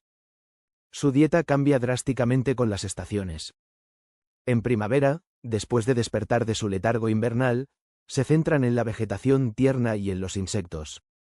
De hecho, una parte enorme de su ingesta de proteínas proviene de devorar hormigas, larvas y escarabajos que encuentran arrancando troncos podridos. A medida que avanza el verano, se convierten en expertos buscadores de bayas. Se sabe que pasan horas y horas delicadamente arrancando arándanos, moras y frambuesas con sus flexibles labios. Y en otoño, su vida gira en torno a una misión: acumular grasa para el invierno. Es la temporada de las bellotas y las nueces de nogal, un festín rico en calorías. Un oso puede consumir hasta 20,000 calorías al día durante este periodo, el equivalente a que un humano comiera más de 40 hamburguesas grandes. Su inteligencia también es notable. Tienen una excelente memoria, especialmente cuando se trata de encontrar fuentes de alimento, lo que les permite recordar la ubicación de un árbol frutal de un año para otro. El oso negro de Shenandoah no es un monstruo de los bosques, sino un administrador inteligente y adaptable de su entorno. Es un animal que personifica la naturaleza salvaje y la increíble capacidad de la vida para prosperar, recordándonos que compartimos estos espacios y que debemos hacerlo con conocimiento y respeto. Hemos viajado a través de 1000 millones de años de tiempo geológico, nos hemos encogido para explorar el mundo secreto de las salamandras. Hemos presenciado la muerte y el renacimiento de un bosque entero, y hemos observado la vida de su habitante más icónico. Bienvenidos a Punta Tombo, la capital mundial de los pingüinos de Magallanes. Cada año, este estrecho y pedregoso brazo de tierra que se adentra en el Océano Atlántico se convierte en el escenario de uno de los espectáculos más extraordinarios y multitudinarios del mundo natural. No es solo una simple agrupación de aves, es la colonia continental de pingüinos más grande del mundo. Un lugar de nacimiento, una guardería y un campo de entrenamiento para cientos de miles de viajeros oceánicos. En los próximos minutos, nos convertiremos en ciudadanos honorarios de esta increíble urbe animal. Seguiremos el ciclo completo de la vida de estos maravillosos marineros emplumados, desde su épico regreso a casa hasta la valiente partida de una nueva generación. Prepárate para caminar por las avenidas de los pingüinos, escuchar sus historias y descubrir los secretos de supervivencia en la asombrosa ciudad de Punta Tombo. Todo comienza con un viaje verdaderamente épico. Después de pasar los fríos meses de invierno alimentándose en las aguas más cálidas del norte, a menudo llegando hasta las costas de Brasil y Uruguay, un instinto ancestral llama a los pingüinos de Magallanes de vuelta a casa. A principios de septiembre, las costas de Punta Tombo, que han permanecido silenciosas durante meses, comienzan a recibir a sus primeros residentes. Los machos son los primeros en llegar. Impulsados por una increíble fidelidad a su lugar de nacimiento, nadan miles de kilómetros, navegando con una precisión asombrosa para encontrar no solo la misma playa, sino, en muchos casos, exactamente el mismo nido que usaron el año anterior. Su primera tarea es urgente: reclamar su propiedad. Los nidos en Punta Tombo no son elaboradas estructuras, sino modestas cuevas excavadas bajo los arbustos espinosos de la estepa o en el suelo arcilloso. El macho se encarga de limpiarlo, reacondicionarlo y defenderlo de otros solteros que busquen ocupar su hogar.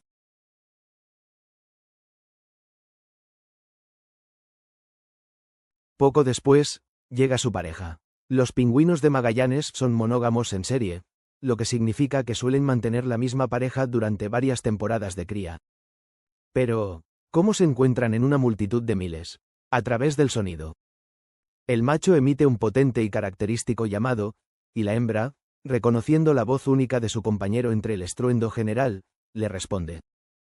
Su reencuentro es un ritual de mutuos graznidos y suaves picoteos, una ceremonia que reafirma su vínculo antes de embarcarse en la vital tarea que tienen por delante: formar una familia. Una vez que las parejas se han establecido, la ciudad pingüino cobra vida por completo. Se forman verdaderas avenidas, senderos bien definidos que los pingüinos utilizan para transitar desde sus nidos hasta el mar. Observarlos caminar es un espectáculo en sí mismo. Con su andar erguido y ligeramente torpe, parecen pequeños dignatarios con prisa, siempre en una misión. Pero esa torpeza desaparece en cuanto entran al agua. En el océano, se transforman en torpedos hidrodinámicos, ágiles y veloces, utilizando sus aletas como poderosas hélices para nadar bajo el agua en busca de alimento. El cortejo se intensifica y, unas semanas después de la llegada, la hembra pone 2 huevos de un tamaño similar al de un huevo de gallina. Poner 2 huevos es una estrategia biológica clave.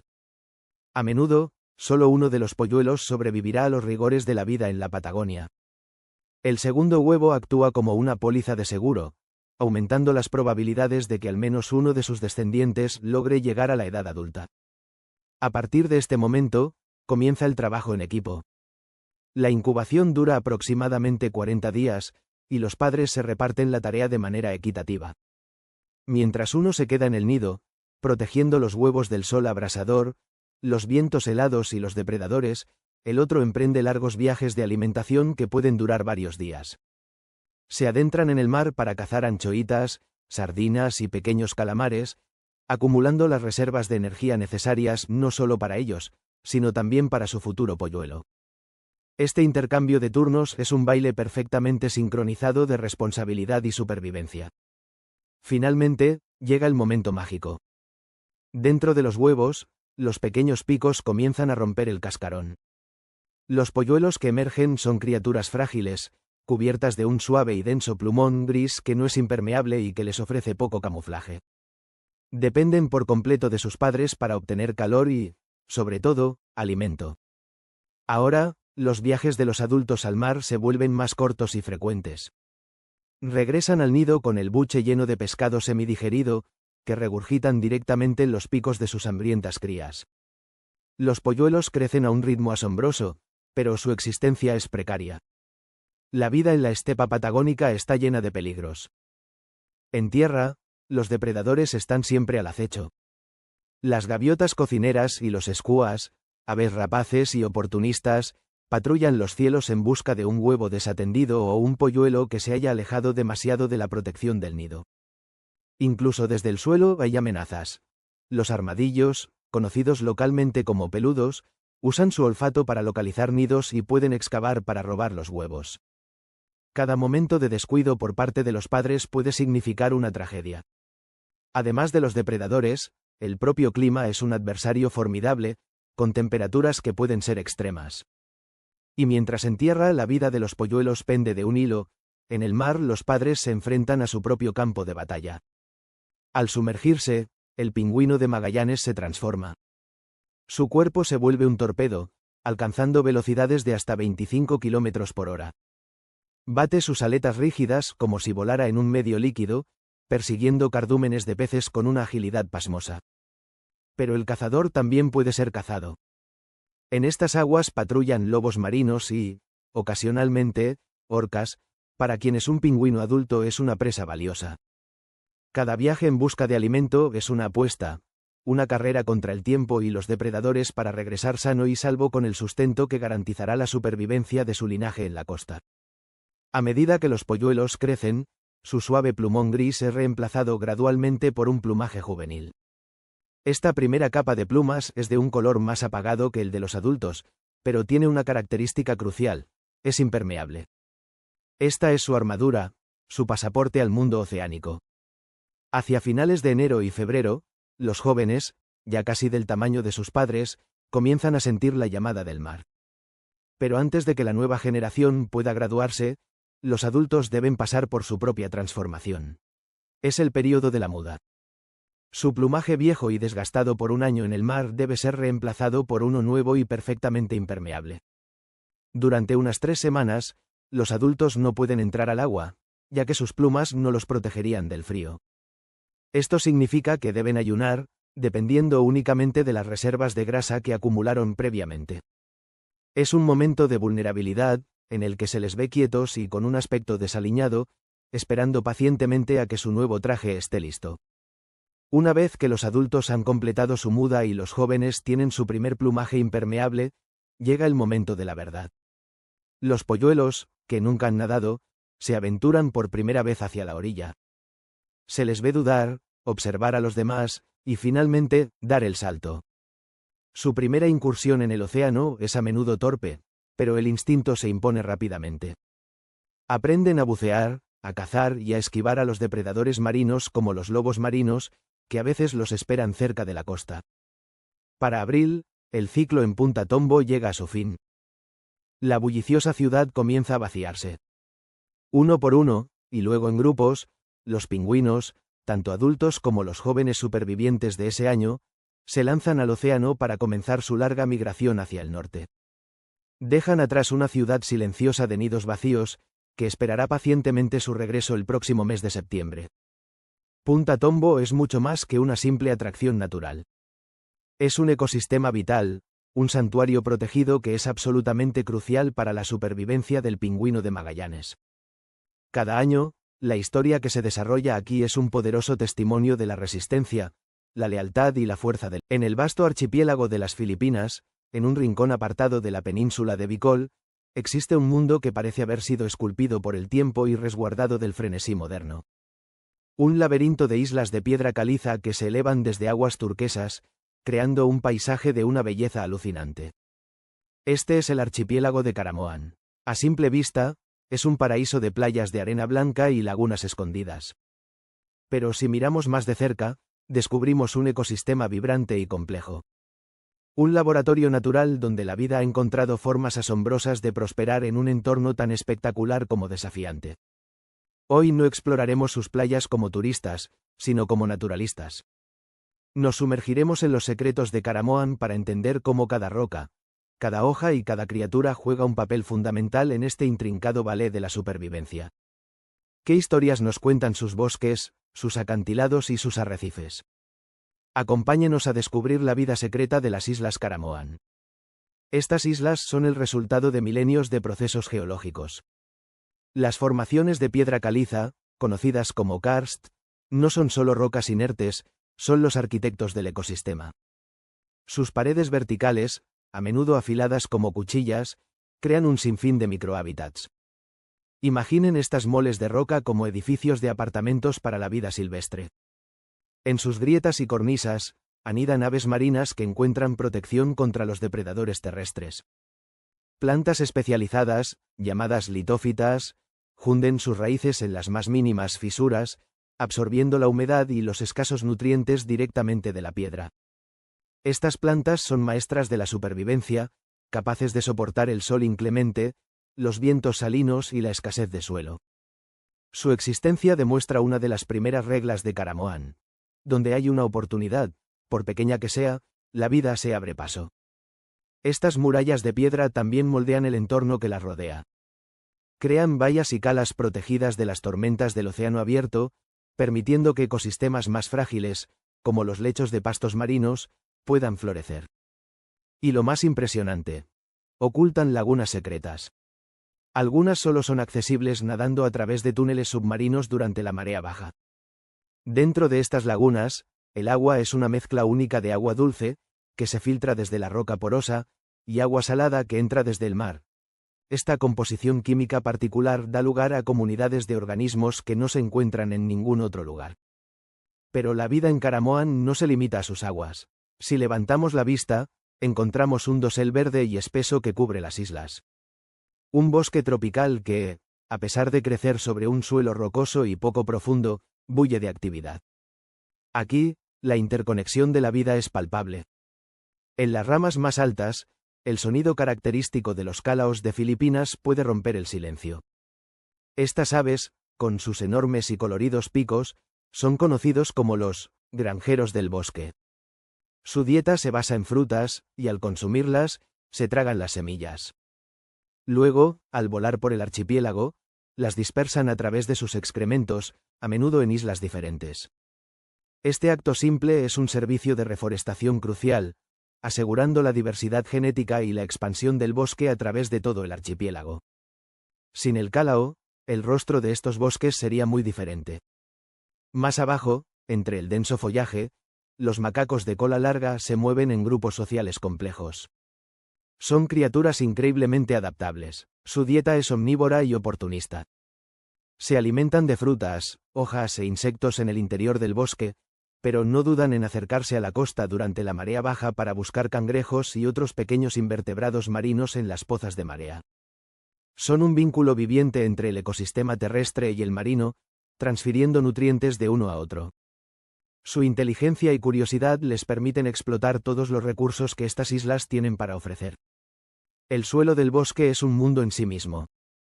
Lagartos monitores, que pueden alcanzar tamaños considerables, patrullan el terreno en busca de carroña, huevos o presas pequeñas. Su papel como carroñeros es vital para mantener el ecosistema limpio y libre de enfermedades. Junto a ellos, una miríada de insectos, desde hormigas tejedoras que construyen nidos elaborados con hojas, hasta escarabajos con exoesqueletos iridiscentes, trabajan sin cesar. Polinizan flores, descomponen materia orgánica y sirven de alimento para incontables criaturas. Son los ingenieros anónimos que mantienen el motor del bosque en funcionamiento. Y ahora, bajemos de los bosques y sumerjámonos en el mundo que le da a Caramoan su color característico, el universo submarino. Las aguas cristalinas no son solo hermosas, son una ventana a uno de los ecosistemas más diversos y productivos del mundo, el arrecife de coral. Los arrecifes que rodean estas islas son ciudades bulliciosas construidas por miles de millones de pequeños animales llamados pólipos de coral. Cada estructura de coral es una colonia, un superorganismo que provee refugio y alimento a una cuarta parte de todas las especies marinas conocidas. Aquí, las relaciones entre los habitantes son un espectáculo de cooperación y competencia. Observen al pez payaso, inmune a los tentáculos venenosos de su anémona anfitriona. El pez recibe protección contra los depredadores, y a cambio, mantiene la anémona limpia y la defiende de peces que podrían mordisquearla. Es una de las simbiosis más famosas del océano, y se desarrolla a diario en estas aguas. No muy lejos, un pez loro muerde ruidosamente un trozo de coral. Podría parecer un acto destructivo, pero es todo lo contrario. El pez loro se alimenta de las algas que crecen sobre el coral muerto, raspando una fina capa de carbonato de calcio en el proceso. Luego, su sistema digestivo muele este material y lo excreta como fina arena. Sí, una parte significativa de las paradisíacas playas de arena blanca de Caramoan es, literalmente, el producto de la digestión de los peces loro. Son los fabricantes de playas del archipiélago. El arrecife también es una zona de caza.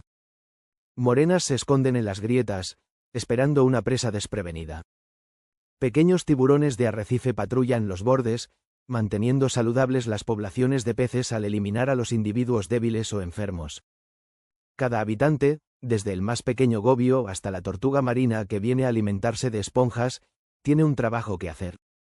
Pero el ecosistema marino de Caramoan tiene otro componente vital, a menudo pasado por alto: los manglares.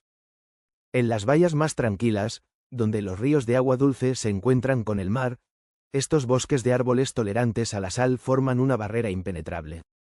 Sus raíces aéreas, enredadas y complejas, actúan como una guardería. Las aguas tranquilas y llenas de nutrientes entre las raíces son el refugio perfecto para los peces juveniles, crustáceos y moluscos. Aquí crecen a salvo de los grandes depredadores del arrecife abierto. Sin los manglares, muchas de las poblaciones de peces del arrecife simplemente no existirían. Cuando cae la noche, Caramoan no se duerme. Se transforma. Un elenco completamente nuevo de criaturas toma el escenario. De las cuevas que salpican los acantilados de piedra caliza, emergen nubes de murciélagos. Se dispersan por la noche, cumpliendo dos roles fundamentales. Algunos son insectívoros, consumiendo miles de mosquitos y otros insectos cada noche. Otros son frugívoros, convirtiéndose en los polinizadores nocturnos de muchas plantas, incluidas algunas de las que dependen los animales diurnos. En el bosque, los gecos, con sus almohadillas adhesivas especializadas que les permiten desafiar la gravedad, cazan insectos atraídos por la luna. Y en el agua, ocurre la magia. En noches oscuras y sin luna, el movimiento en el agua puede desencadenar un espectáculo de luz etéreo. Es la bioluminiscencia del plancton. Millones de organismos dinoflagelados emiten un destello de luz azul verdosa cuando son perturbados. Cada brazada, cada pez que pasa, deja una estela de luz fantasmal. No es magia, es una estrategia de defensa química, pero para cualquier observador, es uno de los fenómenos naturales más hermosos del planeta. Caramoan es, en esencia, un testimonio de la interconexión. El pez loro que produce la arena en la que desoban las tortugas. El cálao que dispersa las semillas de los árboles donde viven los macacos. Los manglares que protegen a los peces que luego habitarán el arrecife. Nada en este lugar existe de forma aislada. Las imponentes rocas de piedra caliza, los densos bosques, los vibrantes arrecifes de coral y los vitales manglares no son ecosistemas separados, son estrofas de un mismo poema natural. Este archipiélago remoto nos enseña una lección profunda sobre la resiliencia y la fragilidad de la vida. Su relativo aislamiento ha permitido que estos sistemas ecológicos se desarrollen con una pureza difícil de encontrar en otros lugares. Si has llegado hasta el final, no olvides suscribirte, darle me gusta y activar la campanita para nuevas notificaciones que te eleven a descubrir más maravillosos entornos naturales. Hasta la próxima exploración.